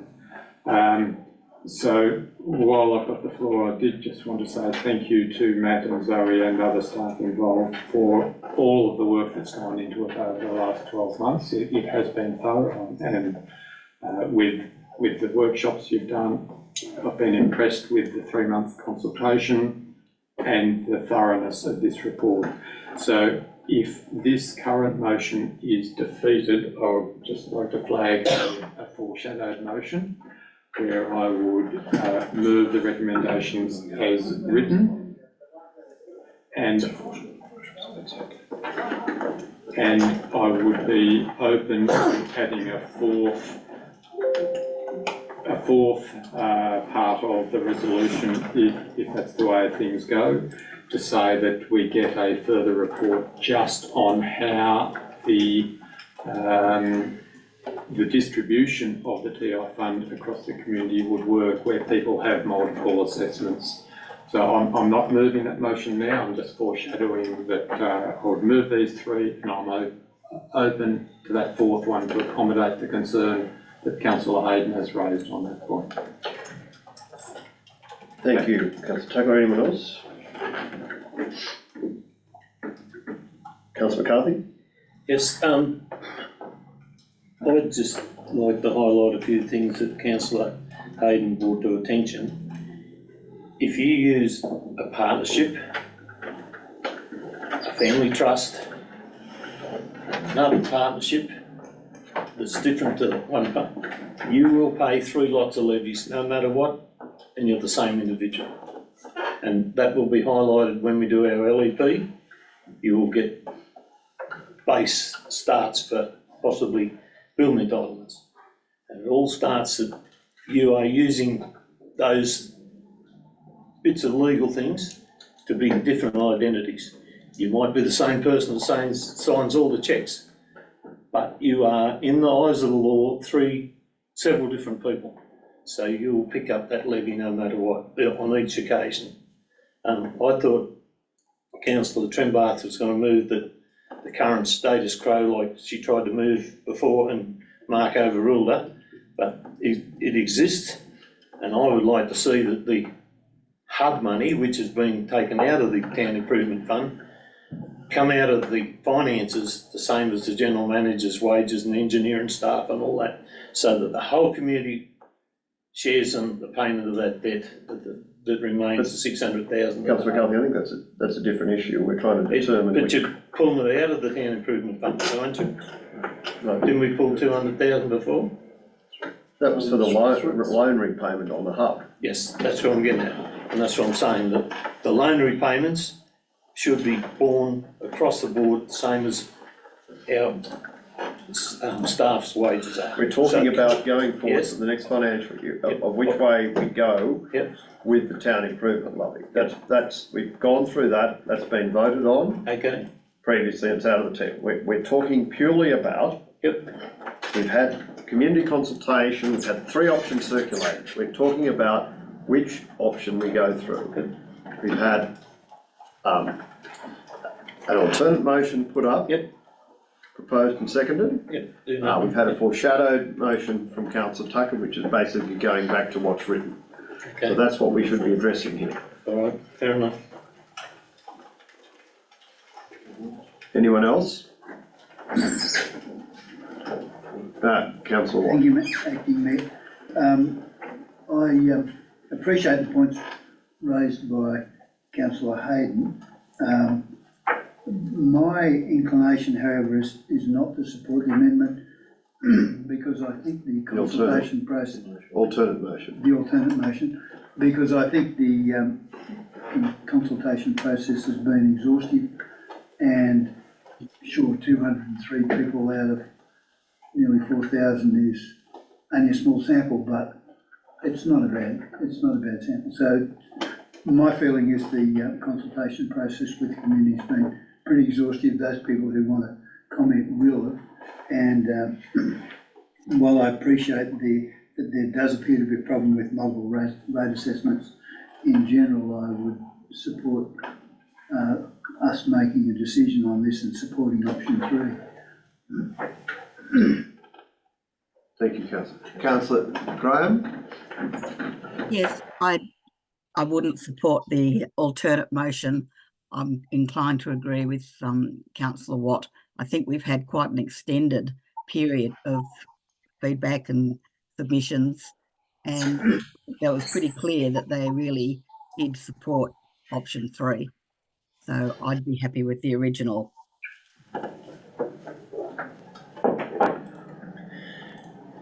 Any further discussion? Right, reply. So I will put the alternate motion, if we could put it up.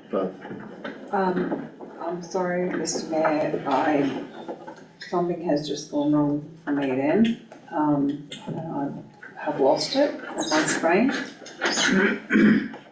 Would I be able to ask that it be repeated again? My apologies. That's okay.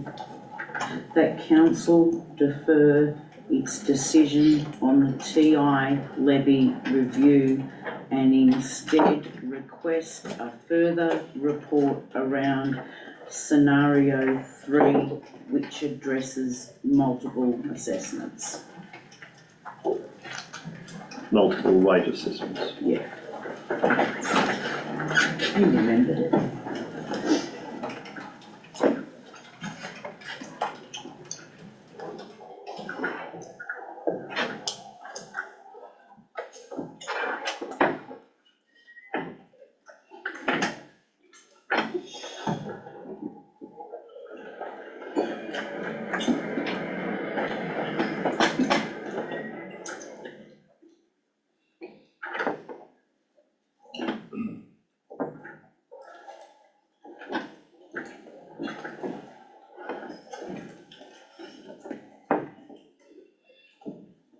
That's it.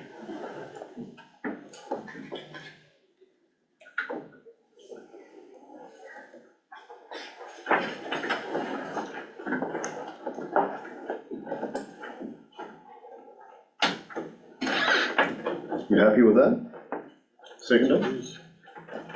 September? I will put the motion as written, that council defer its decision on the town improvement levy review and instead request a further report regarding scenario 3, which addresses the multiple rateable assessments. All in favour? Councillor Hayden and Councillor Trembath. All against? Councillor Watt, Councillor Tucker, Councillor McCarthy, Councillor Graham and Councillor McKimmon. So, motion's foreshadowed. Thank you, Mr. Chairperson. The motion has been defeated, so we now go to the foreshadowed motion from Councillor Tucker. Which is as written in the recommendation in the report, and I won't include that fourth as part of my motion, but as I said, I'm open to adding a fourth part to accommodate that concern about multiple assessments. Do we have a seconder? Seconder for the motion, the recommendation as written, 3 parts? Thank you. Councillor Watt, would you like to speak to it, Councillor Watt? Councillor Tucker. Yes, thank you, Mr. Chairperson. Part of what I would say I've already said previously about being impressed with the thoroughness of the work that's gone into this over the last 12 months, and particularly over the last 3 months of the community consultation. I do think scenario 3 is the way to go. I think it does achieve a fairer distribution of rates. I think town residents have had a rough deal for some time. I agree with what a couple of other councillors have said, that as it currently works, it is no longer fit for purpose, regardless of what the original intention of the projects to be done with it was. That's a long time ago. I don't think it is working effectively now. I think some people in their submissions partly missed the point. Those who didn't support option 3, I noticed in a couple of cases they said, well, why should we pay? Because we don't have curb and gutter, and why should we pay for town improvements? So people were missing the point that if this is adopted, that money will be available for projects across the whole community, not just in town. So I think there was some misunderstanding there. And I agree with the section in number 2 where it says distribute this component of rating revenue into the base rate component. I think it was you, Mr. Chairperson, who originally suggested that, rather than putting it into the ad valorem, to make sure that there is no individual ratepayer or category of ratepayer who is excessively affected by it. So that distribution is more evenly across the board. And as a couple of councillors have said, the support for option 3 is not totally overwhelming, but it is clear enough in my view that we are in a position to make a decision to go ahead and enable the staff to incorporate that into the next IPMR documents. Thank you, Mr. Chairperson. Thank you. Councillor Watt. Thank you, Mr. Acting Mayor. I don't have too much to add. I think I've made the point that I agree that congratulate Matt and his team. The consultation process has been very thorough in my opinion. It's difficult to get big numbers of people to do these sort of things, and that's just the nature of community consultation. But I'm happy with the process, happy with what I think is the community decision. Any other discussion on this, on the amendment? It's a motion now, because it's a motion, because it's a motion. No further, if there's no further discussion, I will put the motion as written in originally. All those in favour? Councillor Watt, Councillor Tucker, Councillor McCarthy, Councillor Graham, Councillor McKibben. Those against? Councillor Hayden and Councillor Trembart. Thank you, everyone. The motion is as written in the reports and is therefore carried. Page 170. Yes.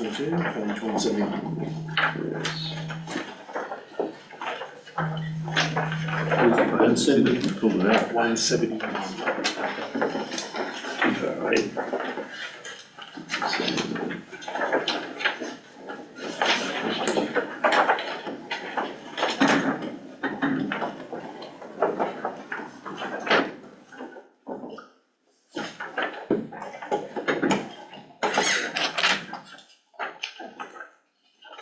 This one.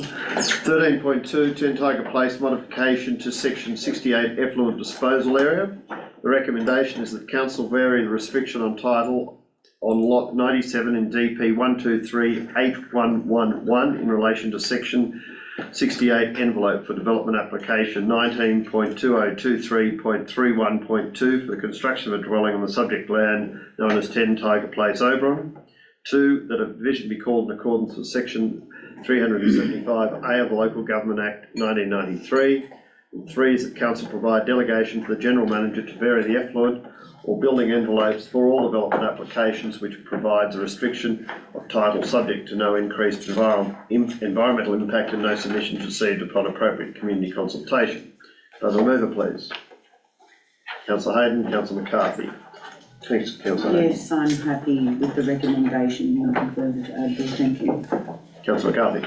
Apparently a site inspection found a better location for the effluent trench, and to give delegation to the council staff or general manager. We shouldn't have these reports holding development up and coming back all the time. Thank you, Councillor McCarthy. Any other discussion on this matter? If not, I put the recommendation in 3 parts. All in favour? Passed unanimously. Thank you. 33, page 176.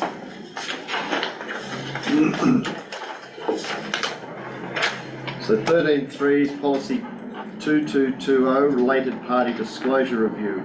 The recommendation is that council place the revised related party disclosure policy 2220 on public exhibition for 28 days, and submission be invited to council during that period.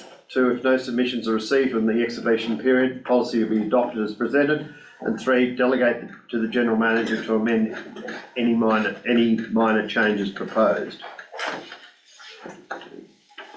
I think it should read 3, delegate to the general manager to amend the policy for any minor changes made. If you can just add those words, sure. Thank you. All right, go to the mover, please. Councillor Hayden, seconder, Councillor Trembar.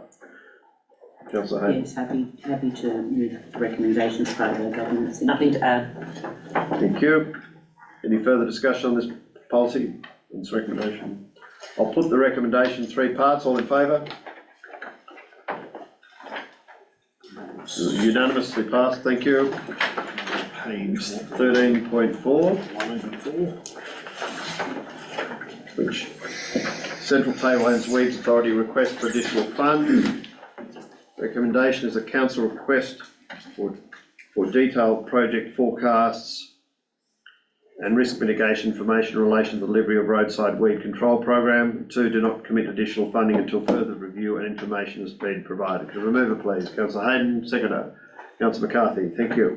Yes, I support the recommendation here. I don't feel we should be providing additional funding until further review is provided. Thank you. Councillor McCarthy. Yeah, I support the recommendation, but I think the Weeds Council have to take on board that maybe instead of people walking along the road, maybe they've got to use off-road vehicles now to implement their spray projects anyway.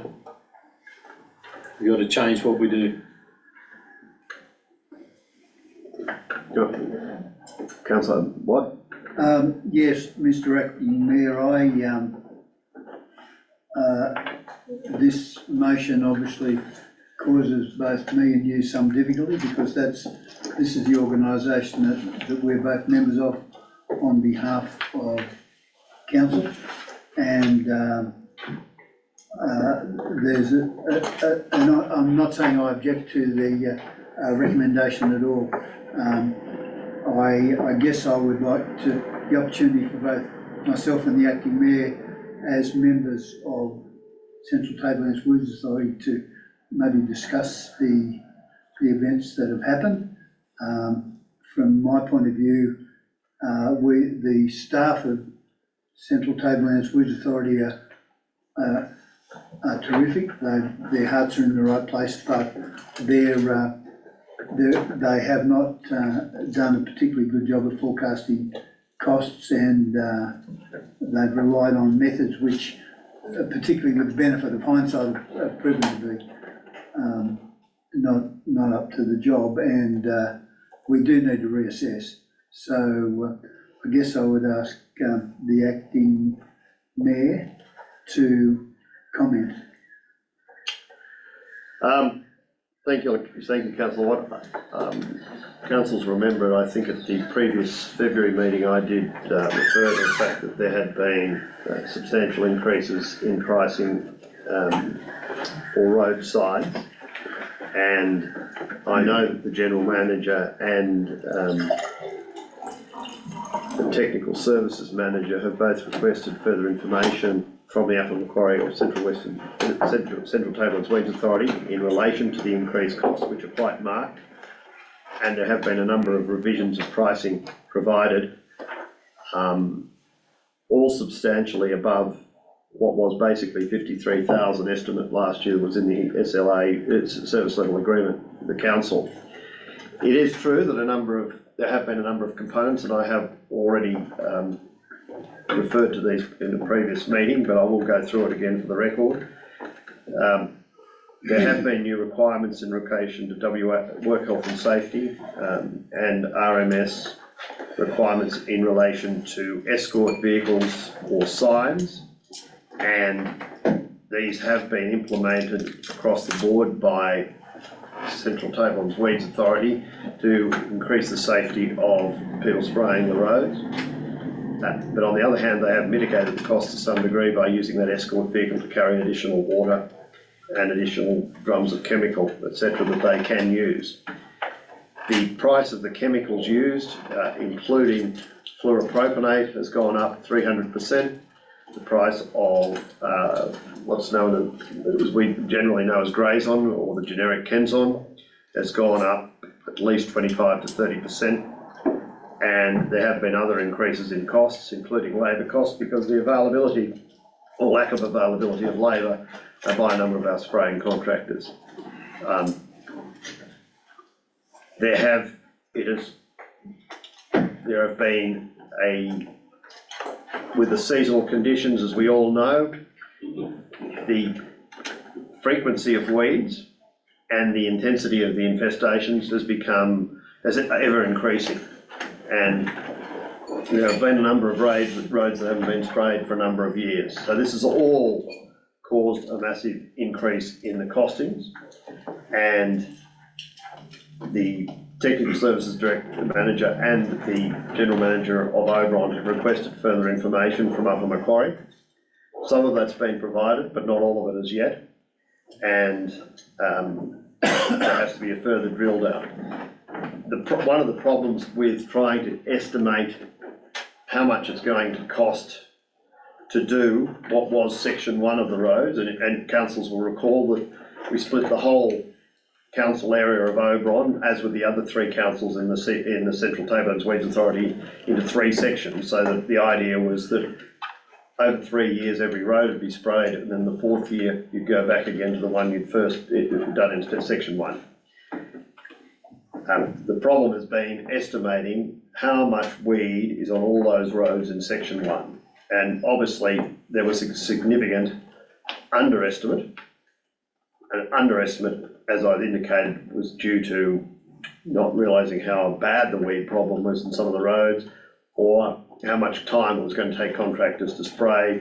And then we've got the added cost of the increased contractor costs, chemical costs, requirement of an escort vehicle.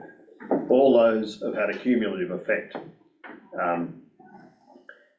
Not only does Oberon now have to look at what we do currently for this year, but we then have to look at what we do in our operational plan and our budgets for 24-25 as to how much we put aside, and we need further information to do that from Central Tablelands Weeds Authority, some of which they've provided. But there has been further breakdowns of those cost increases requested, and I have, as of yesterday, spoken to Central Tablelands Weeds Authority about providing information.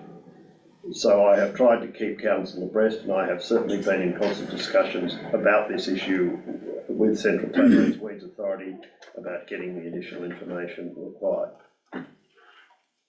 But in my position as a councillor, I'm most embarrassed about this situation.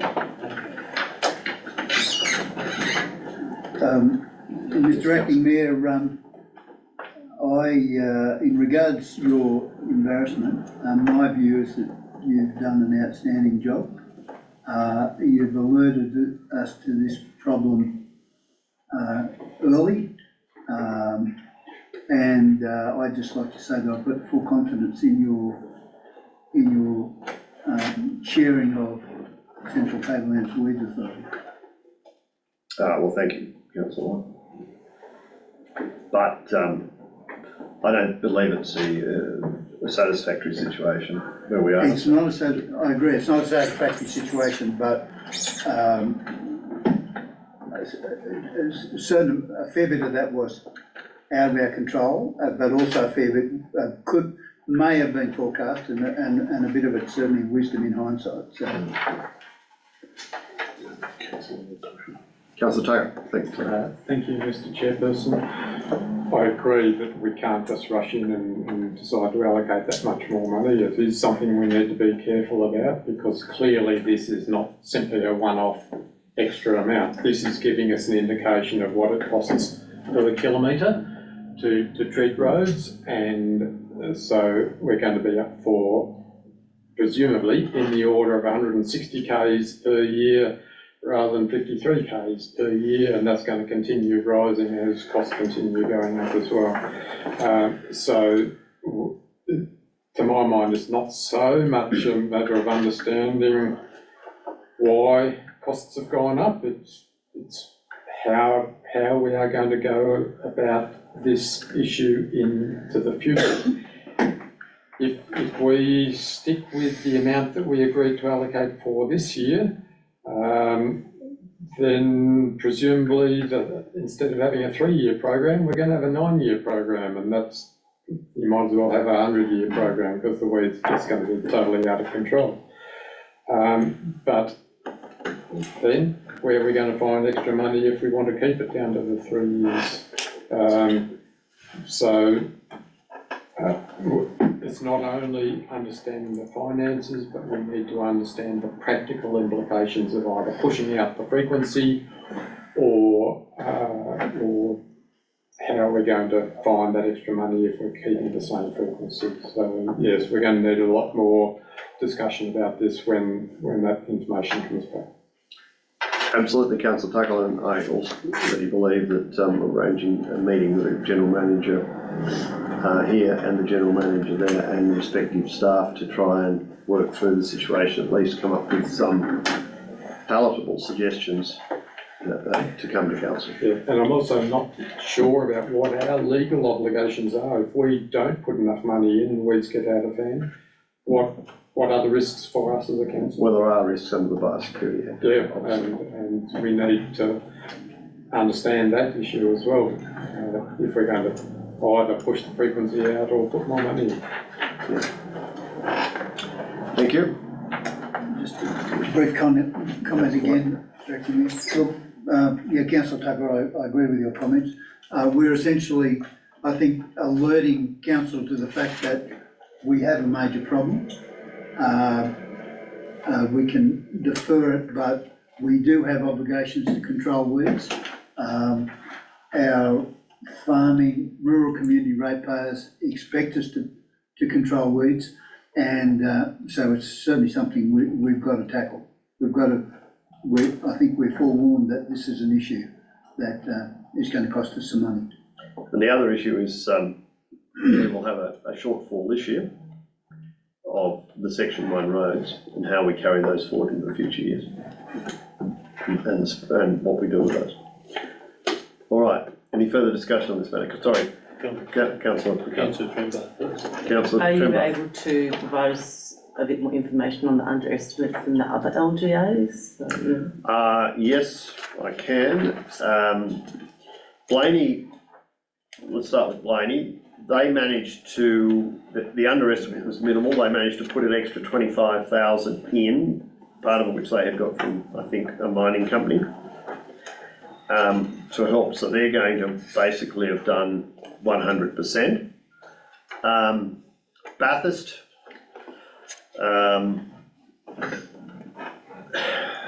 is basically, I think they're in a similar situation to us. I think there was, I don't know the final figures, but they provided 67,000 funding, $502.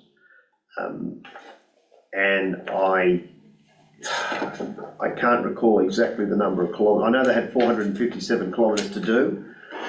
I think they did about 112, that's rough, I'm not absolutely precise on that one. Lithgow was in a similar situation to us, in that I think they were short about 100, I think they were short about 100,000 from my recollection. That's a lot. Now, I'm not sure, Lithgow may have resolved to fund that, I am not sure. Bathurst decided, like us, decided not to, but I think Lithgow may have decided to fund that, but I'm not absolutely certain of that. Their meeting's tonight. Sorry? They've got a meeting tonight too. Yes. And maybe it comes up at their meeting tonight. Okay. Thank you. Sorry, Councillor Carvin? I'm just wondering that we can't, the Central West Foods Authority can't write to the RMS, and low priority roads like Gorman's Lane shouldn't need an escort. Can they give an exemption for those sort of things, so that maybe the council block the whole road off while they're there, and the gate have to have the escort out the front and out the back, plus a spray person, but We don't have to have two escorts, we have to have one vehicle. It's either 7 signs, I think it's 7 signs now, or an escort vehicle. okay. So we went for the escort vehicle because that made more sense, because otherwise we nearly would have had to have a vehicle to go anyway to carry all the signs. And the escort vehicle's got 1,000 litres of water on it. So that actually means they don't have to go and fill up the issue. So the actual escort vehicle we've got down, we think it's only costing us $80 a day extra at the moment because of the cost savings in other areas. Yes. Sorry. Okay, don't get me wrong, and But the general manager is going to talk to them also about the RMS requirements. I've already raised that with them, yes. and I'd like you to convey that the current weed, like doing the work in the local areas, doing an outstanding job, but you haven't seen this sort of attack on the weeds for a long time, or the result anyway. We've had, and if I could, we have had a lot of very good comments. In fact, the deputy chairman was a meeting where the head of UGL came up to him in relation to the rail lines and said that by Upper Macquarie issuing penalty infringement notices on Transport New South Wales, it meant that Transport New South Wales had put, I won't use the figure, but a considerable amount more money into spraying all the rail corridors, and it had been a huge success. And he thanked the Chief Biosecurity Officer for his work. Sorry, Councillor Trevor. Oh, I just wanted to add sort of that there is also inconsistencies in this requirement that you have escort vehicles and etc. As I pointed out to you on the O'Connell Road, Bathurst Council employed Glenray to do a lot of work on the very edge of the road, and they have barely one sign for all of the people, and they're doing grass and mowing and. I've seen that on the O'Connell and the Perthville roads, yeah.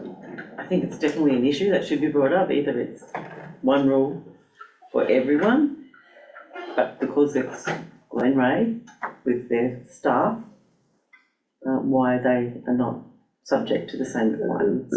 So, Councillor Trevor, I've gone back with several questions myself, and also been prompted by the General Manager in this regard, and in our discussions with the General Manager of the Upper Macquarie, this whole escort thing will be discussed. Okay. But bearing in mind, we've tried to mitigate the effects of that to actually offset, as I've discussed, using it for extra water, etc., which overall means that we are getting over the roads quicker than we previously were. So there is some advantage. But Glenray don't accept it. No, exactly. Right, any further discussion? All right, I'll put the motion as written. All those in favour? Carried unanimously. Thank you.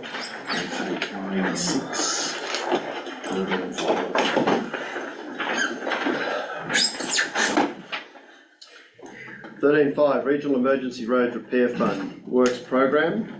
the recommendation is that council approve the proposed funding categories for the regional emergency road repair funding of 2.492 million. Could I have a mover, please? Councillor Hayden, seconder, please. Councillor McCarthy. Thank you. Councillor Hayden? Yeah, I'm happy to move the recommendation. However, I do have some questions to our acting Technical Services Director. Will this mean that the corrective work that's required on Shooters Hill Abercrombie Road, will that be getting done through this schedule? Through the chair. Yes. Yes, just part of it. What I'm proposing is that on the southern western side, there's the Shooters Hill intersection on the western side of the road. There's some rutting occurring on the edge of the seal, so that's where I'm looking at, and also just benching the road back, and also doing some more heavy patching a little further south. So that's the 80,000. On the Little River Bridge section is what Yeah, I don't want to mention about. that. But the section of road between where Little River Bridge is, going back up onto the Shooters Hill Road, that small section of road, that's quite dangerous. So is that going to be targeted through this? That's one of my concerns. Through the chair. Yes. The Shooters Hill itself is ineligible. It's Abercrombie Road that's eligible, that works need to be done on. Yeah, this is that section. So that's in page 188, item 1, talks about it. 188.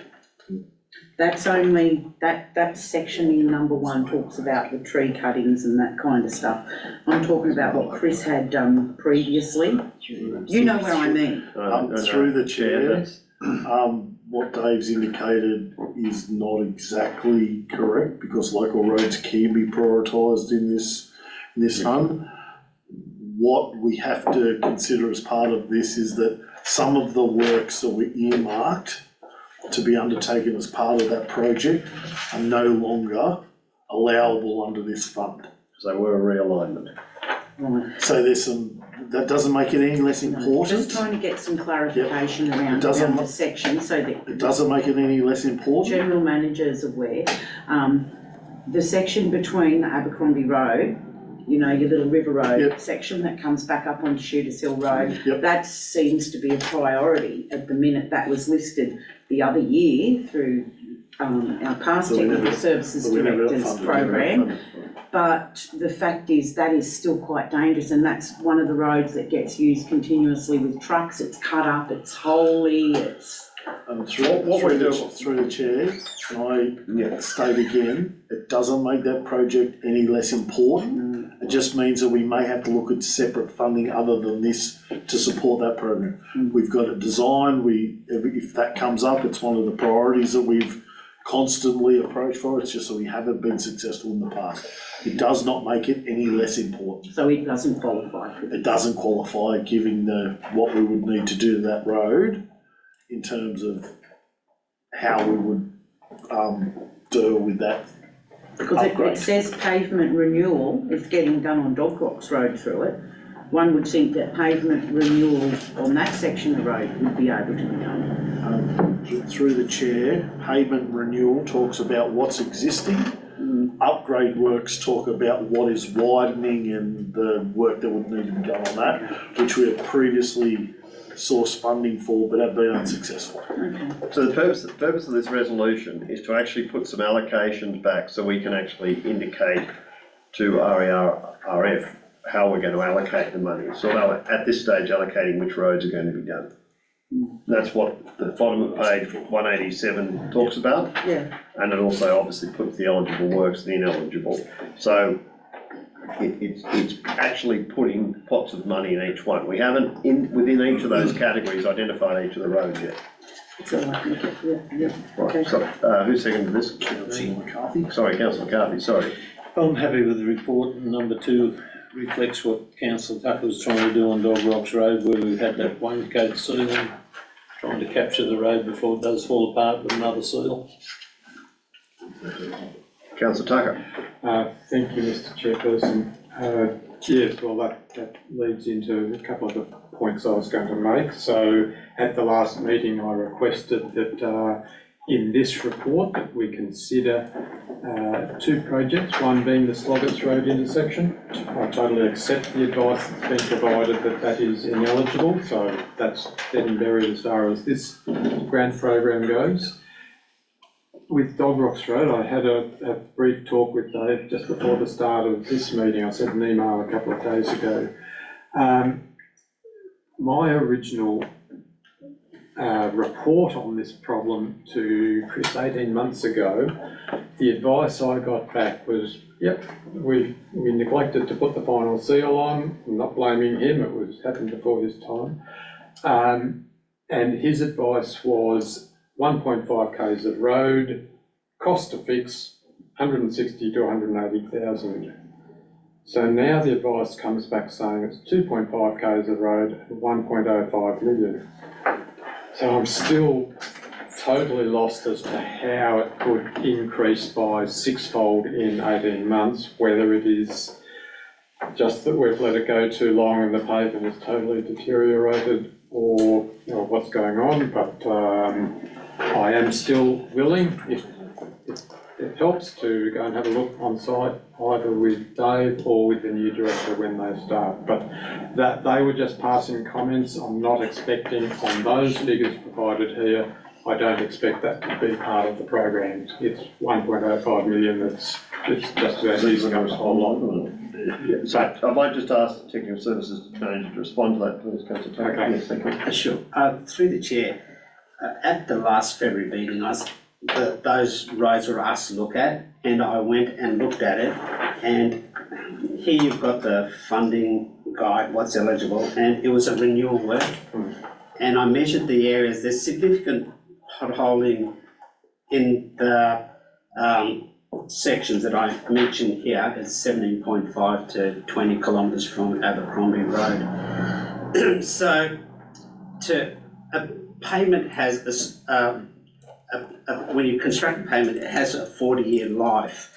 And when you get to the end of life, it significantly goes down. So when you've got a lot of potholing, it means that the payment is coming towards the end, or it's severely deteriorated.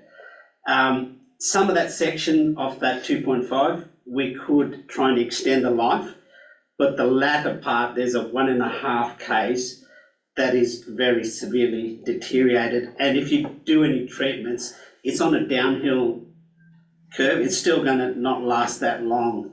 So that's why I was suggesting a rehab, and the rehab is very, very, very expensive. So, and that agrees with the point I'm making, Mr Chairperson, is just the difference between what I was told 18 months ago and what we are being told now is $800,000 difference, and it just stresses the importance of keeping up with our proper seals and reseals, because this is the sort of cost blowout that we can have in that situation. But they, as I said, they were just passing comments. The main thing I'd like to ask about in this report... Well, we are talking about 2.5 kilometres also compared to 1.5. Yes, that's right. That's true. So it's not completely like for like. No, that's true. And certainly the extent of works is totally different. Yeah. And that reflects, presumably, the deterioration that's happened over that period. More importantly, in terms of this report tonight, so in the two financial years, 24-25 and the year after, both of them have an amount of $696,004 for renewal and corrective works. And as was said, all we're doing at the moment is putting amounts of money into categories and not selecting projects. Will there be a program come back at some stage saying what the projects are going to be using that money? Through the chair, it will not only be that, will also have to be included in a works program that we'll discuss through one of our workshops. All right, so there's no particular things in mind at the moment? The works program staff will have to develop and will engage, as we've indicated we would with council, in an appropriate process whereby it won't be a 30,000 foot helicopter, but it won't also be in the weeds. Also in both of those financial years, it talks about $200,000 for reseals, and I'm sure you'll know that I'm pleased to see any money going into reseals. It's a tiny, tiny little nibble out of the huge backlog that we have for reseals. The advice we've been given previously is that we need in the order of $1.5 million per year for reseals, and we're a long way behind that. So I'm guessing when we do our budget for next year, there might be a bit more to add on to that 200,000. Perhaps if we do the same as we did this year with waste recovery, it's still just pretty much a drop in the ocean. And I would like to move an amendment to say that the funding categories in 24-25 and 25-26 be amended to be reseals for $96,004 and renewal and corrective works $400,000 in each of those years. So it's moving 296,000 out of renewal and into reseals. I'll ask the technical services director, technical services manager to comment on that, and how that will affect our roads program. Through the chair. Oh, sorry, do you have a second for that? Councillor. Well, you seconded the original. Can't. Oh, okay, yep, that's right, okay. It's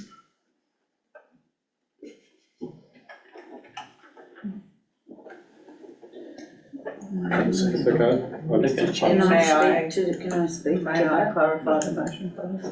Well, So it's just changing the numbers. Last thing. In which is, Well, I can move an amendment. we should be leaving it to the technical services director when she starts. Through the chair, before we go, We can move. Councillor Tucker is exactly right in terms of this bucket's funds. It is one program within a myriad of things that we will need to consider as part of this program, and staff have considered all the strategic processes that we have in place, aka Morrison Law Report, our assets renewal programs, and we note the provision around resales, which is why some of this allocation is proposed within that. There will need to be further allocations made with all the programs that we have. We are trying to put together a program that is strategic and long-standing, so it gives our operational plans some bang for buck before we even go through that process. So I don't know if that helps, but that's the reason why the numbers are what they are.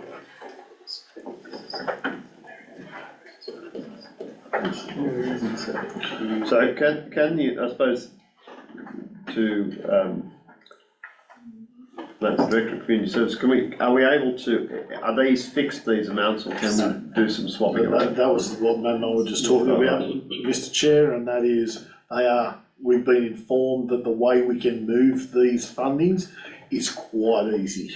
And I thought I might struggle to get a second, and that's the point I was going to make as well, but I can have another go later. So I think what everyone's saying is we understand the importance of reseals. The council does, so we are well aware of that, and it's noted. But and there is some flexibility in the movement between those subcategories. Thought it was worth raising. So on the basis of that, is there any further discussion on this motion? Have you got your hand up, Councillor? Oh, I was just going to say something. I was just going to say, doesn't the asset management plan dictate the road condition?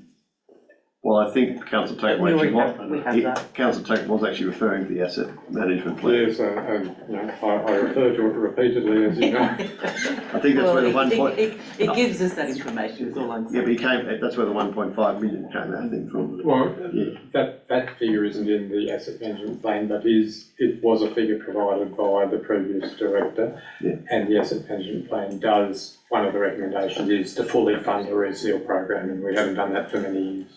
Right. Well, I think we're all aware of the importance of it, There's lots of things to unfold. but we can't fully, in yeah. that sentence. All right, I'll put the recommendation. All those in favour? Carried unanimously. Thank you. 13.6, page 122. 13.6 is a sponsorship request for the Oberon Charity Golf Day. Recommendation is that council provide 2,000 sponsorship to support the Can Assist Oberon Charity Golf Day. 2, place the funding allocation on public exhibition for 28 days. Could I have a mover, please? Councillor Hayden, seconded Councillor Trembath. Yes, Councillor Hayden. Yes, I'm happy to support the recommendation. We have some funds that are in reserve there that we could supply this. Can Assist, as we all know, is extremely important in our community and supports those families that are having a hard time and need some assistance, so we'll support that. I support it too, and from what I can see, it's a charity that's close to everyone's heart here, because we seem to raise a significant amount of money whenever it's got Can Assist associated with it. Thank you. Any other discussion on this motion? I'll put the motion.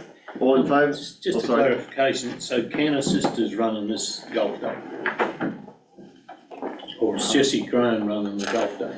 Well, I think Jesse Graham requested the funds Through as the, a sponsorship. through the sorry, chair. Richard, Yeah, through the chair, there's some volunteers that are putting this event on behalf of Can Assist.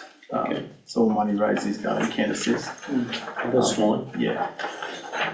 but it's not Can Assist run the golf day? No, I believe they're volunteers that not. who do we pay the $2,000 to? The donation will go directly to Can Assist. I think that's what Councillor McCarthy is Well, wondering. that's what I'm getting at. Yeah. Why don't we just donate another $2,000? We already donate so much to them. Give them an extra $2,000. Well, I think if this is given to Can Assist, it's then earmarked for this event. Yeah, So that they okay. can raise the All right, event, so. I'm not going to argue. Okay. All right, all in favour of the motion? Councillor Tucker, you against? You're Yes, against. I'm against. Right. Councillor Tucker against? Not against. 13.7, page 198. Yes. 13.7, which is a closeout report for the reef amenities. The recommendation is the council note the report and contribution required to complete the project from the building maintenance fund. Do I have a mover, please? Councillor Hayden, seconder. Councillor Trembath. Thank you, Councillor Hayden. Yes, there's been so much positive feedback come out of the amenities block Reef Reserve. I was only down there again on the weekend. We've got new regulars from Sydney, Yass, the New England area, Bali and Mackay. And as of Sunday, the gentleman from Mackay said he's going to make this a regular trip because he's so impressed with our facilities. So congratulations to everyone that has been part of getting those reef amenities together, and Damien, most importantly. And one disappointment I have though is just being hopeful that we can get back that money. Had it not been for losing that with the liquidation through that supplier, we would have been ahead in this and not that 7,000 back for it. Thanks, Councillor Hayden. Look, remember we allocated an additional amount of 21,000? Yes, that's what I'm saying. There's 7,000 we would have been in savings had we not have lost the 21 to the other. Well, we probably would have been 28,000 because we may, yes, because we may have had to put some of this into additional, but we wouldn't have had to increase the footprint because the other shed was slightly smaller. We had to increase the footprint, because, the slab size, because it's a larger shed, is that correct? I think I'm correct on that. And we probably may have had to install a high water indicator in the bollards, and a gas cage, and the coupling, and maybe increase battery Don't capacity. take the glory, don't take the glory. But, yes, anyway, we might have, yes, okay, fine, thank you. Okay, who was the second? Councillor No, Councillor Trembath, sorry. I've got nothing further to add. I think councillor hasn't covered it all.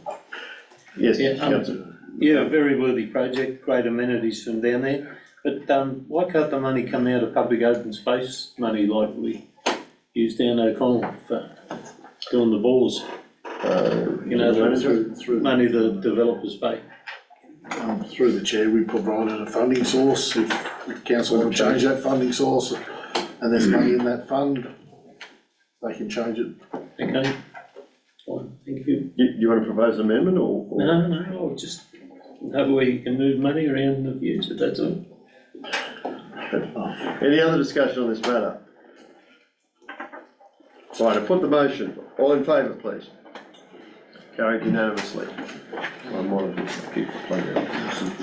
So, 202, Yes. 13.8 is the Yarning Circle MOU. Now, I'm proposing an alternate a recommendation. It's in two parts. The first is the council endorsed in principle the MOU presented relating to the Yarning Circle project within the common.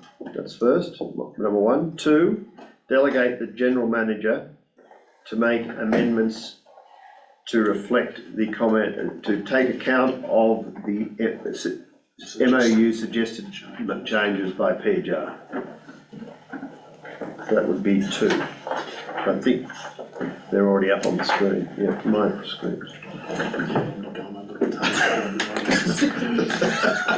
May I suggest an amendment to your number two? Yes? That you delegate to the general manager to make necessary amendments and take out the rest of it, because I think we need to have some further discussion around suggested changes by PJAR. Those changes cannot be occurring without council being consulted, and also just to note that the Aboriginal Community Working Group, which is the committee of people that had wanted this, is not listed at all in the MOU and is not listed anywhere. I've noticed through the report it goes the Aboriginal community. It's not the Aboriginal community of Oberon, it is the Aboriginal Community Working Group. But the agreement is with PJAR. The agreement MOU needed to be with three parties, as I'd sent through to you previously. Shouldn't have been between two parties. Because PJAR were not the ones that put forward the details to clarify the whole situation, as I was in that meeting when it was occurring, was that the Aboriginal Community Working Group wanted to have a yarning circle. The NIAA said they have funding to provide to the Aboriginal Community Working Group for the yarning circle, but then they said they would only give the money to PJAR. So this is the confusion around the whole thing. So the Aboriginal Community Working Group, is that a incorporated association? No, it's a local group that Deborah had put together, and it incorporated some people from the school and a few other people. So how do we enter into an MOU or any of that? It should have been through Deborah and that group of people. But it's not an entity. It's not an entity in itself. Yeah. It's Well, not an they should have incorporated maybe had association. a mention in there. A mention in there in the proper context as the Aboriginal Community Working Group, not so much Aboriginal community. That's a, I think. Do you know what I mean? That's a minor amendment, we noted. So what we're trying to say is we to take the MOU suggested changes by PJAR and any other necessary changes. You're happy with those? No, I don't agree with PJAR being the people putting forward the changes, because the change, I have a fair few notes here and that I've gone through this with the outlined areas, which I just don't understand why they're needed at all. So the markup in red Yes? from PJAR, do not understand why they're required at all. Well, I had some difficulties with some of them, but we. So I do believe that it should be up to Oberon Council what happens in our common. The MOU around their blocks of granite sanit, they can belong to them. That's the whole thing. The rest of it, I feel it's a bit of overkill. Well, they've said that the area where it's going on is Their basically area part is of- wrong. Their area is wrong. They've got it listed in attachment A as being situated on top of our accessible playground. Well, that's why we were going to go. The area that was decided within our common working party and within our works committee, the area was, and part of that process was to get permission from Rotary to remove the well, and the yarning circle was going where the well was removed. And in place into the common was going to be a sign that mentioned about the well and its history, etc. That was another motion that was put up after in a works committee, I think, from recall. Working party, yeah. So I think there is some miscommunication among that, and I don't think Delise has bothered to walk across the road, as did Deborah and other parties when we were looking at the ideal location, and it's over the top of where the well's being removed from. So through the chair, in relation to the comments about where it is, PJAR also acknowledged that we need to have a detailed allocation, not like that's just an example as they've highlighted, which is why the second recommendation is like, we'll remove those comments and just replace them with the more specific detail. So that's why we're saying we're making the minor amendments to take account of the MOU suggested changes by PJAR. And what about the totemic stuff and signs? We don't need any of that.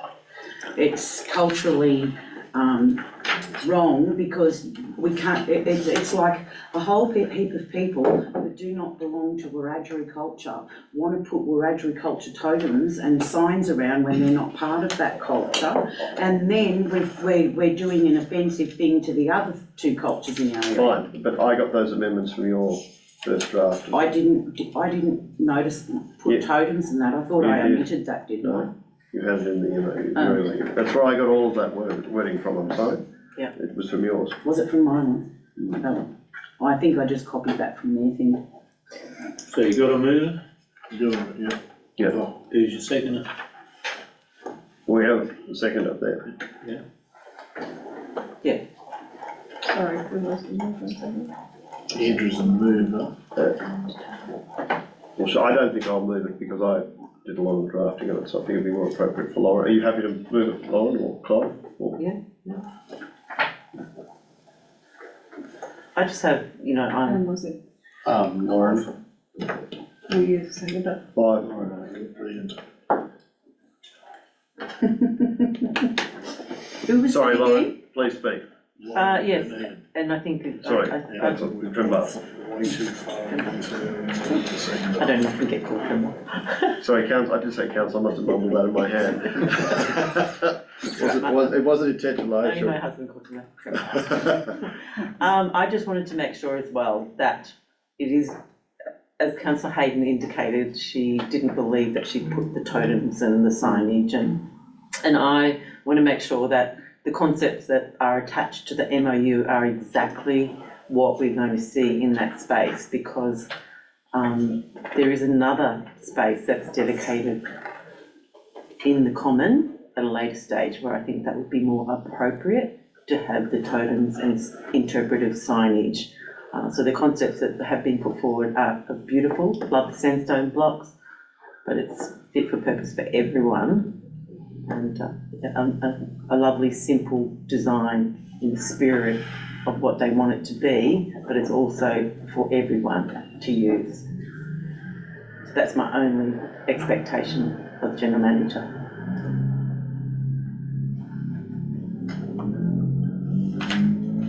Anyone else got any further comments on this? Nothing to add, Mr. Chairperson.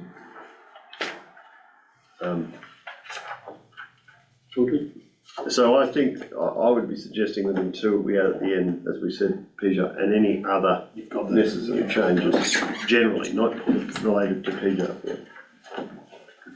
All right, so have we got that up? Could you put that up for a minute, please?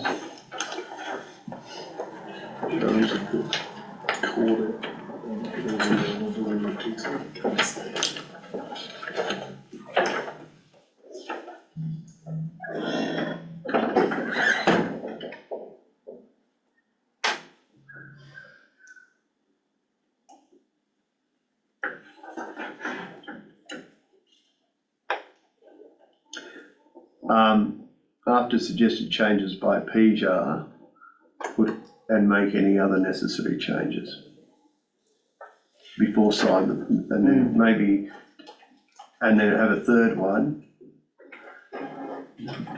delegate the general manager to sign. Yeah. I think that's a better way to do it. 3 parts. So, are you, mover and seconder, are you happy with that in 3 parts? Is that set out that way? Yep. Sorry, now it's fine. Now it's fine. When you work this through, we'll probably do. That's the government has an opportunity to do it. So you can take these into account, you just don't have to do them. I don't think we do that, councillor. I got that from you. And make any necessary changes. Mr. Acting Mayor, just up the top here, make necessary amendment by council. Oh, yeah. It's only that the other necessary changes may not be by PJ, that's why I was putting it after it. It could be changes. We're looking at the changes by PJ, but we're also making any other necessary changes, not related to PJ necessarily. Considering. What about all necessary amendments? Make all necessary amendments? Including. Oh, there's a breaking include amendments. Including changes or something. Taking. If they're getting worse. Yeah. Take out, go back. In relation to the budget. All necessary. Making all necessary amendments. So my Council. monitor's gone, I think. Council. And include suggested changes by PJ. Including but not limited to suggested changes. No, I'll put it on.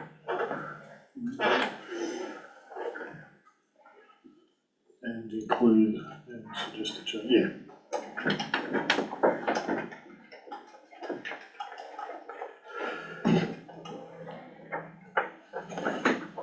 Nice. Give delegation to the general manager to sign.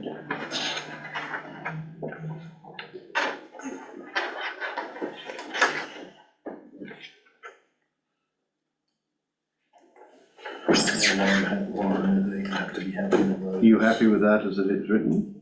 Except the semantics of number 3, it says that council should say delegate to the general manager, as Councillor Hayden just said.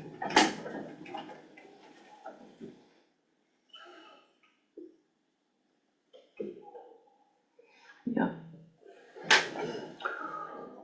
Okay, we're happy with that? Yeah. Put the motion as written in 3 parts, all in favour? Thank you, passed unanimously. 39 to 11. 39 November council meeting proposed reschedule. Recommendation is that council endorse proposed changes to the November 2024 ordinary council meeting from the 3rd Tuesday in November, bracket 19, bracket, to the 2nd Tuesday being November the 12th, to allow for attendance to the Local Government New South Wales Annual Conference. by councillors and staff, I'm assuming. By the Mayor and the GM, yes. Could I have a mover for the recommendation? Councillor Tucker, Councillor Hayden, thank you. Thank you, Mr. Chairperson. I'm happy enough with that, noting that probably not many of us will be here then anyway.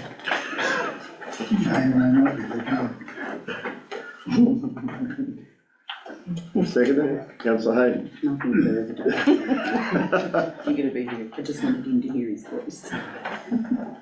All right, any further discussion on this matter? I put the motion, all in favour?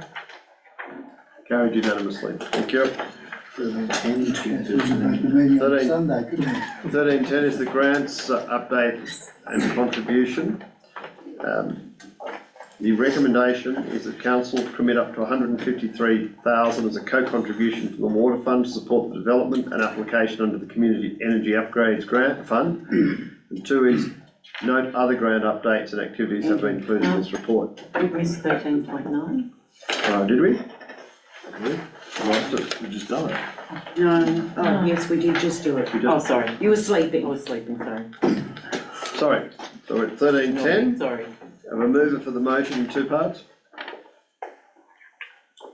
Thank you, Other than alternative. Councillor Tremblay. Oh, you've got an alternative. Yes, please. It's an amended recommendation.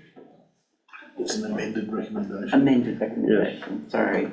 Look, the Renewable Energy Action Plan is quite a document, one that I've got to become more familiar with than when it was first presented to us as very new councillors.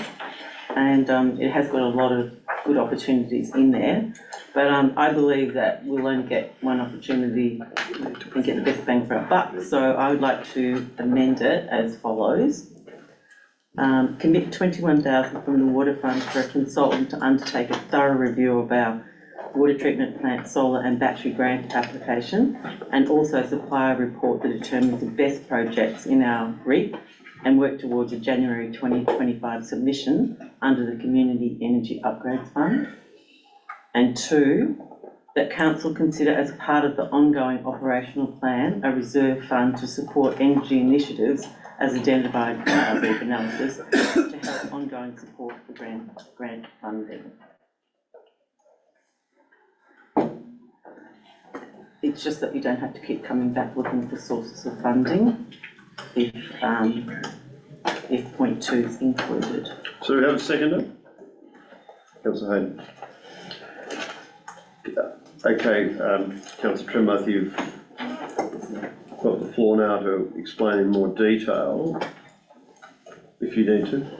Look, I think it's just clearer, you know, to engage a consultant and just commit 153,000 all up is probably not the best use of our money.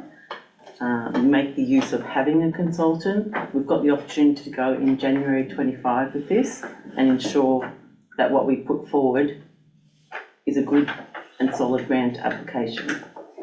So, I mean, there's a lot in it. The water treatment plant has got a very long payback period on it, as you may have noticed if you read the REAP, it's 14.6 years. But it also shows, as a council, that we are committed to a renewable energy initiative with our strategic document, which we should be doing. And that's the only reason that I've split it out that way, and to ensure that, as I said, we're not coming back, well, they're not coming back to us all the time asking for funding for the grants. And I have a clear outline of what are the best projects to focus on in the coming year or 2. Helen? No, sorry, Councillor Hayden. Yes, I support what Councillor Tremblay has put forward as an alternative recommendation, because we had this discussion between yesterday and today trying to work out who approved that REAP. That was myself and Councillor Tremblay, but I bet we didn't read it. So after being read, there's a couple of alarming things in that REAP, but there are also some good projects that we can look at for our council. A couple of the issues within that state paying into the grid and then buying it back, which is something that we don't need to go down that path. Battery storage, solar panels, cost-effective savings are a benefit. So I support Councillor Trembus' alternative recommendation there, and I also feel that having that extra 8 or 9 months going forward to do some investigation is more beneficial than throwing the whole 153,000 right now when we don't even have our new director to add any input into that currently. So that's where I sit on. So anyone else to speak on this? Councillor Tucker. Thank you, Mr. Chairperson. Just, well, mainly to clarify, so the on page 213, it says applications for one closed 30th of April 2024. So that January 2025 date, that's a later round of applications. Round two. So through the chair, there are 2 rounds. Two rounds. If you are unsuccessful in the first round, you can reapply, but if you are successful in the first round, you can't apply in the second round. All right, and can I ask, do you have any concerns, or does the General Manager have any concerns about not putting in an application under round 1? Through the chair, there's always a risk. If you've got a good solid application, we can only go with that. By using well-informed and appropriate consultants in this regard helps us do that. So grant funding is one of those things that I can't guarantee, but ultimately under this recommendation, you'll have 1 shot at the fund rather than 2. But you don't get 2 goes at it, if that makes sense. So if you get it in the first round, you don't get to apply in the second round. But if you get it in the first round and it's not the appropriate project, it sort of makes it difficult to justify. Yeah, all right, thank you. I am happy to support that motion as an alternative to what was printed, especially given with it coming from the water fund, and not knowing at this stage what we might need to take out of the water fund to implement the CWT recommendation. So at least it gives us a bit of time to sort that side of things out and, as you say, have a good solid document for the later application. So, thank you, Councillor Trimble. Thank you. I'll ask you, Mr. General Manager.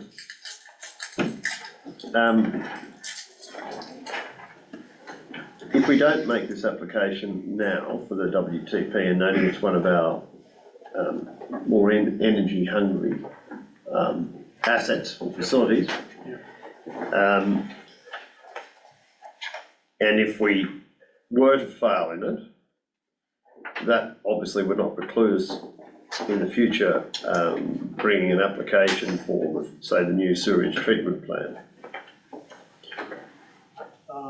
So through this recommendation, you'll find that that consultant over a period of time has the ability to look at all those things in our route, but there might be other things as well. Well, we'll be paying more than 21,000 to get it'd be a reassessment of a major facility, wouldn't it? We would then need to also look at where you fund it from, because if you're doing things outside that water fund, you'd have to do it from some other fund, yes. Right. So, but it doesn't preclude the opportunity to in fact look at those options as part of that, additional time. So at the moment, this so the cost of this consultant currently at the bottom of 213 under what is written there would be coming out of the water fund, the 21,000? Correct. Under the what is now the proposed resolution, because it's going a lot further than it's looking at the rate generally. Yeah. It is probably not able to be taken out of the water fund. Through the chair, it can come out of the water fund given the analysis that you'll undertake on the WTP. The additional stuff that we're asking, we'll just have to go back to the consultant and see what that looks like, and then that will need to be further considered by council. So can you provide, or are you able to provide the downsides of not making this application now and getting it in by the 30th of April 2024? What's the detriment to council? Obviously, we don't have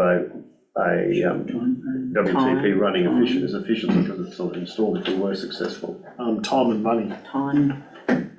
Yeah, and one chance at a grant instead of two chances. That's the other thing. That's the problem, and a bird in the nest is, This report is 2021, so this cost, 222, not 490, may be completely different as well. 4 times the amount, maybe.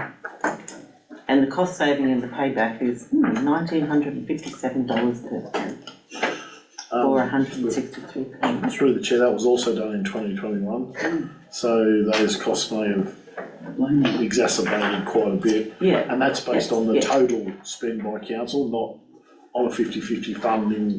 With the cost of power as it is, I can see that the payback probably is a lot shorter, unless Mr. Bowen's renewable energy costs go down, but yes, I can see that there's probably that as well, so. So are there any other detriments that Other than the ones that we've said, like, the risk is you get one go at it rather than two. yeah. But what you do is you get potentially a better, more robust and better put together summary and submission It's not rough. that You've you only could got 5 potentially weeks. use for other grant funding should they become available. 5 weeks I isn't think going it to give you a puts period us of in a time much to better do anything position. substantial. So through the chair, the consultant has indicated that if we want to go down this path, they can meet the deadline. So timing to do the WTP application, they've indicated they can meet. Right. So, but purely based on the recommendation as it's been amended, gives us that ability to look at the REAP in its entirety and try and work out through the same consultants whether this is the best value for money, or if you link this project, this project, this project, and this project, in fact, gives a better value than the one that you're proposing. So, still, risk is those things that we've considered, and I've talked too much straight off. So on the basis that we obviously want something to go ahead, I'll foreshadow that if this motion, alternate motion is to fail, that I would be proposing the motion as it exists on the books. Doesn't this become the motion then? It's amended. No, It's an vote on it. It's an alternate motion, so if it fails though, we've got no motion on the books, that's why I'm putting a foreshadowed motion on. I thought that the one in front of us supersedes the one in our report, so there comes the motion. It is the motion, Yes, yeah. but if it fails, we have no motion on the books, so we have to go back to something, otherwise we do nothing. Just procedurally, because you have provided an amended recommendation before you start the process, that becomes the motion. So by foreshadowing the one in the paper, gives you a backup if the amendment or the amended motion fails. Can I, through to the chair, sorry. In the report, there is also a second part to the existing motion, which is just note the updates on the activities. If it's amenable to the mover, could that be included in the alternative? It should include that as a Sorry, third point. my apologies. Sorry if I'm not noticing that.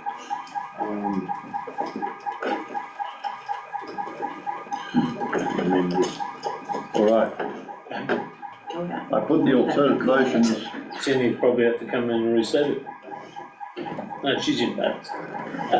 You've got it for a while. Do you want me to read it? So I'll put the amended motion, noting my monitor's going, I've asked the general manager to read it. Yep, commit 21,000 for a consultant to undertake a thorough review and determine which is best project for our renewable action plan to work towards the January 2025 submission under the Community Energy Upgrades Fund. 2, that council consider as part of its ongoing operational plan a reserve fund to support energy initiatives as identified from the Renewable Energy Action Plan analysis to help ongoing support for grant funding. And 3, note other grant updates and activities have been included in the report.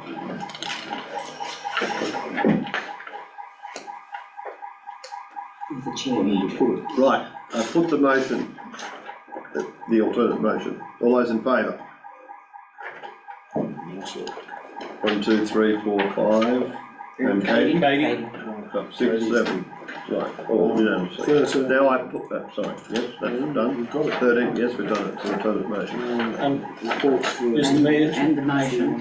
can someone ring Jenny's phone and find out how far away she is, so you can get that reset? Because Who's got a number? Is None it of a the- car none of the or is it the shop? none of the owners live in town, that's if it's a chemist, isn't it? I don't know, I thought it was a car. Mr Chairperson, I may have missed the boat. I had intended to ask a couple of other questions No, I relating to think that it's a report, chemist but I that's think got I we think we blue missed light the vote, going the on. motion's been passed. I might have to send them an email. 314. But quite happy for you to send an Well, you've got it email anyway. with questions. Right, Page 314, 1401. So did we vote on the 656. motion as a whole after the motion, after? no, the because it motion? was an alternate motion. Should be in the Okay. before you look back to that. Sorry. Right, 314, 1401. 14.1 is, we're talking to 14, reports for information. 14.1 is the monthly activity report of the General Manager for March 2024. The recommendation is that report item 14.1 is received as information. The mover, please. Yeah, I just got to get. Councillor Hayden, seconder. Councillor McCarthy. No, Trembar. Has the hand up. Councillor Trembath. Thought you put up your hands together, so. Thank you for the report. I haven't had vote. Sorry, Councillor Hayden You're goes first. speaking now, go. Yeah, I'm happy to move the recommendation. Nothing to add. I can't find it. I did have some. I'll come back. I have nothing to add, thank you. I might just ask the General Manager to give us a quick update on the Oberon Sports Ground in relation to DA and statement of environmental effects. Yeah, thank you, Mr. Chair. Someone's reset it. The early stage earthworks are progressing quickly and in front of schedule. The statement is looking to be lodged this week onto the portal for the second component of the project, which is the sports club. And it is anticipated that work will commence on that, hopefully around May. And can I just add, I heard through someone who works across the Miller that it is the best soil on that ground. You're not having it all at O'Connell. Through the chair, we have also So it's being used heard to the top. same thing. Saying it's excellent quality. So it's good basalt, isn't it? It's very good topsoil. I have Yes. questions. Councillor Hayden. Yeah, I'm just noticing in your community activity, I note that the General Manager had omitted his International Women's Day on the 8th, where he helped Councillor Trembath and myself set up by doing all the cutlery himself. Right, thank you, Councillor Hayden. Thank you. He did a great job. No, I'm sure. Thank you. Greatly appreciate it. All right, any other matters arising from the monthly report of the General Manager? If not, I put the motion, all in favour of the recommendation. Right, passed, thank you unanimously. 14.2 is the monthly activity report of planning and development, March 2024. The recommendation is the report item 14.2 is received as information. Mover, please. Councillor Hayden, seconder, Councillor Trembath. Yes, Councillor Hayden. Yes, I'm happy to move the recommendation to receive this report. It's a very thorough report. Just under the Black Springs Sports Ground Landscape Master Plan, that's a very good project at the minute, and we can't wait to have the meeting that may be held in April.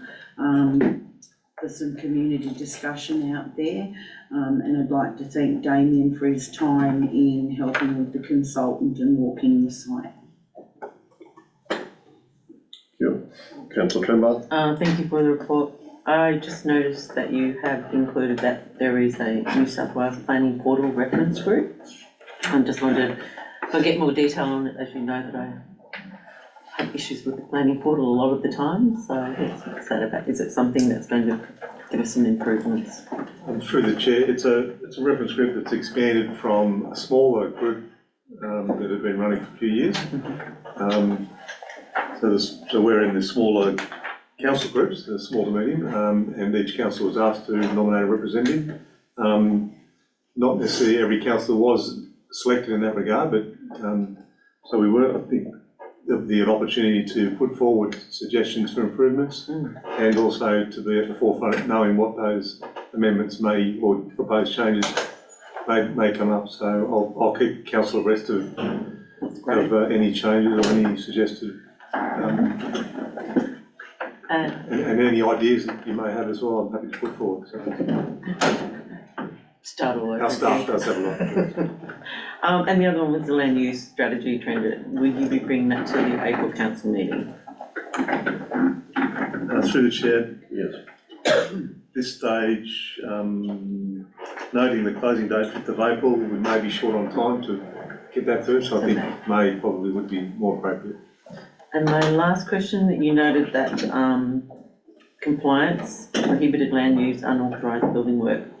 Is this something that's just an ongoing thing, or you're reporting it because it has become a significant issue? Through the chair, it has increased recently, and I'm making the comment that compliance matters do take considerable time, and I know you're aware of one, Councillor Trembath, that is taking time, but they are difficult matters to deal with, and particularly when if you do commence some regulatory action, you need to provide obviously procedural fairness, and it does take time to resolve matters. That's all I was getting across. Okay, thank you. Any other discussion on this? I'd just like to note on page 320 that the fitness centre, that the number of members has come up to the same number as prior to the previous management. It's very good. Any other discussion? I put the recommendation. All in favour? Carried unanimously. It is 8:30, but as we only have a few papers left of information, I think we should wait until we get to confidential before we have a break. Is everyone happy with that? Yeah. Well, confidential is one little item we might as well. Yeah, It's all right, fine. Let's keep going. Yes, 14.3 is the monthly activity report, technical services, March 2024. The recommendation report, item 14.3 is received as information. Mover please, Councillor Hayden, Councillor Trembath. Discussion please, thank you. Yes, I'm happy to move the recommendation. Just wanted to note under comment 1, second paragraph, 1 gravel should probably be O-N-E, not W-O-N. I now know where the blue road is, and not a great deal further to add. I do note, however, that we have lots of real people in the photo that look like Oompa Loompas. Sorry, look like... Oompa Loompas. We've stretched the... Yes, I realise. Okay. All right, seconder, thank you. I'm happy to second it. I just have one question for the acting technical service director. I note that there's heavy patching of the O'Connell Road. It was to start from Monday, which I know started from today. It's currently all the way up to the mount, but is it going to continue and go all the way? And it is really just to put something on the community page to note that there will be roadworks. Through the chair, the O'Connell Road is under the RNCC contract, and I can take that on notice and get back. Yeah, just to put an update, that's all. Yeah, because it runs over Easter and other days. So. Thank you. Okay, yes, Councillor Taker. Just to point out that one gravel WRN is correct, because the gravel was one. Oh. It's not one piece. That's one, that's correct. Oh, so you should say we won the gravel? I don't know, I just don't get, I don't... Yeah, after you've won, I think, it is right. one gravel. One gravel. It has been. No, all right. Yes, it's not one piece of gravel, right. Let's move on. All in favour of the report? Thank you. I meant one gravel and then 2 gravel. Right, 14.4 is the monthly activity report, corporate services, March 2024. Recommendations, report item 14.4 is received as information. Mover please. Councillor Trembath, Councillor Tucker, thank you. Thank you, Councillor Trembath. I'm happy to move the report and I don't have anything to add. Thank you. Councillor Tucker, No questions or comments? any other comments? Councillor Hayden? Yes, I'm just wondering when the youth committee may be kicking back off. There's about 4 or 5 young people in the community that would like to be part of the youth committee. Yeah, through the chair, if you've got people like that, let me know. Just let We're me putting know. a lot of effort into Youth Week and seeing how we can do something around that to maybe restart that. So if there are people, let me Because know. they just said they haven't seen it come through school, if it was happening like that, and they just said, yeah, we'd be interested in that, so just Alright. let me know. Any other discussion on this matter? Yeah, I haven't Sorry, finished, Councillor sorry, Mr Chair. 20th of March 2024, welcome to Oberon. What happened with that and why was that postponed? Is it postponed or cancelled? Through the chair, it's been postponed. We're looking to push that to August and then combine that with a new event concept from the Community Services Committee. Looking to do a Community Services Expo in conjunction with Welcome to Oberon. Yeah. We postponed it just, there was lack of RSVPs for the event and the feedback we got that there's a lot of events happening between now and April, so we postponed it to August. Okay, and I've noticed that there's a push for the high-end tourist packages at the moment, and I know that's something that Deborah's been promoting, and I understand why, because they do come, they don't have a big footprint, and they pay a lot of money for particular things. But I have a few concerns about our generational tourists, you know, the ones that just keep coming back generation after generation. A few people also that are regular tourists from Sydney that have been coming up, could be the 2nd, 3rd generation of people. And just some of the expensive things that are going on at the moment, like your sip, saver, slice and things like that, you're targeting that demographic of people, but of course it's making things out of an affordable reach of the average person. So I'm just wondering whether you can just let the tourist side at the Vic know about that so that they can be a little bit more fair to the whole tourist sector. That was all, just something that I wanted to bring to attention, that was all, nothing further to add. Any other comments on that? I put the recommendation, all in favour? Thank you. 14.5, investments. Recommendation is that the report item 14.5 is received as information. To move it, please. Councillor McCarthy, seconder. Councillor Tucker, thank you. Councillor McCarthy. Speak for itself. Councillor Tucker. Nothing to add. Thank you. We put the motion, all in favour? Thank you. Passed unanimously. 14.6, status of council resolutions. The recommendation is that report item 14.8 is received as information. To move it, please. Councillor Hayden. Councillor Trembath. Thank you, Councillor Hayden. Yeah, a couple of questions in this status report. Just scrolling down. My concern is thank you to Sharon for sending it through to me because I read it and then I overlooked everything on about the Telco Tower. About the investigation into the land acquisition. So can we put that back on the table so that we can get a report in relation to that resolution that we had? Because it seems that the private landholder, same issue has occurred as has previously, and we really need to look at this and address that. So through the chair, it has never been off the table.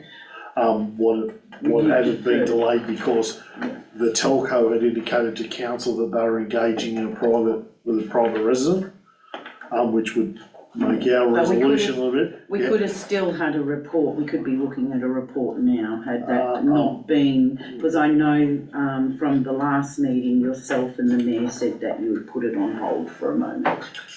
Whilst the telco would put in that, but if that turns over, then we'll look at it, absolutely. So that's what has occurred currently. So, I think the general manager's saying when he hasn't received his official notification from the telco or anyone. probably won't, they haven't been notifying anyone anything. So through the chair, I have their contact details and I will notify them. Thank you. That would be good. There was also another one in here, can't find it at the minute, but we'll leave it. I'll email. Sorry? I'll email. Right. Councillor Trimber? I have nothing to add, thank you. Councillor Tucker? Thank you, Mr Chairperson. Just two questions. The first is on page 343 and 344 in relation to residential land development. Going back to October, it said scope finalised in October will be uploaded to portal in December.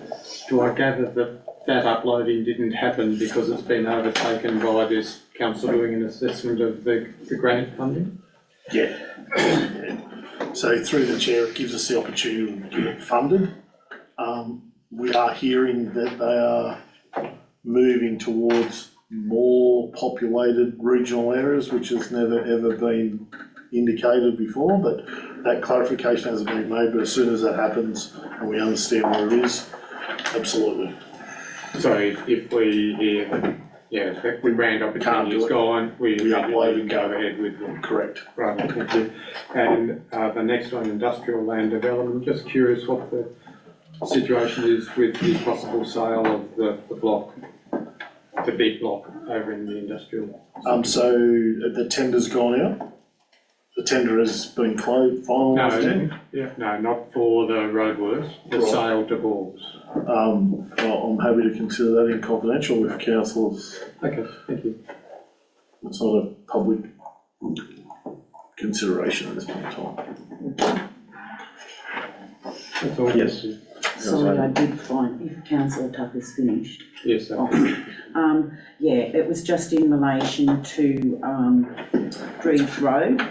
And I notice down the bottom, 14th to the 3rd, to finalise this matter, an external will need to be engaged, and I'm just wondering how does that have to come back to council for any recommendations or anything? No, through the chair. This is a road closure process, and we've been trying to evaluate our staff and get them to do it rather than outsource it.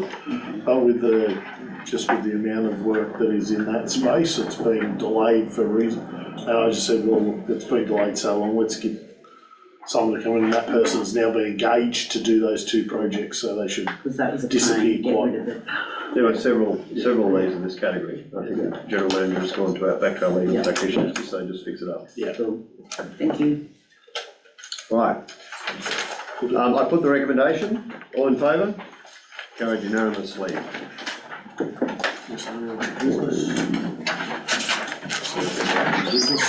So, next item is urgent business. I don't believe there are any items of urgent business. Any urgent business? No. So nil. 16, closed session confidential reports. In accordance with the Local Government Act 1993 and the Local Government General Regulations 2005, in the opinion of the General Manager, the following business the kind is referred to in section 1002 of the Act and should be dealt with in that part of the meeting closed to the media and public. Could I say that could I have someone to move us into confidential? Thank you, Councillor Hayden, Councillor Tucker, all in favour? Right. Can I ask the recording be ceased, please? So, yeah,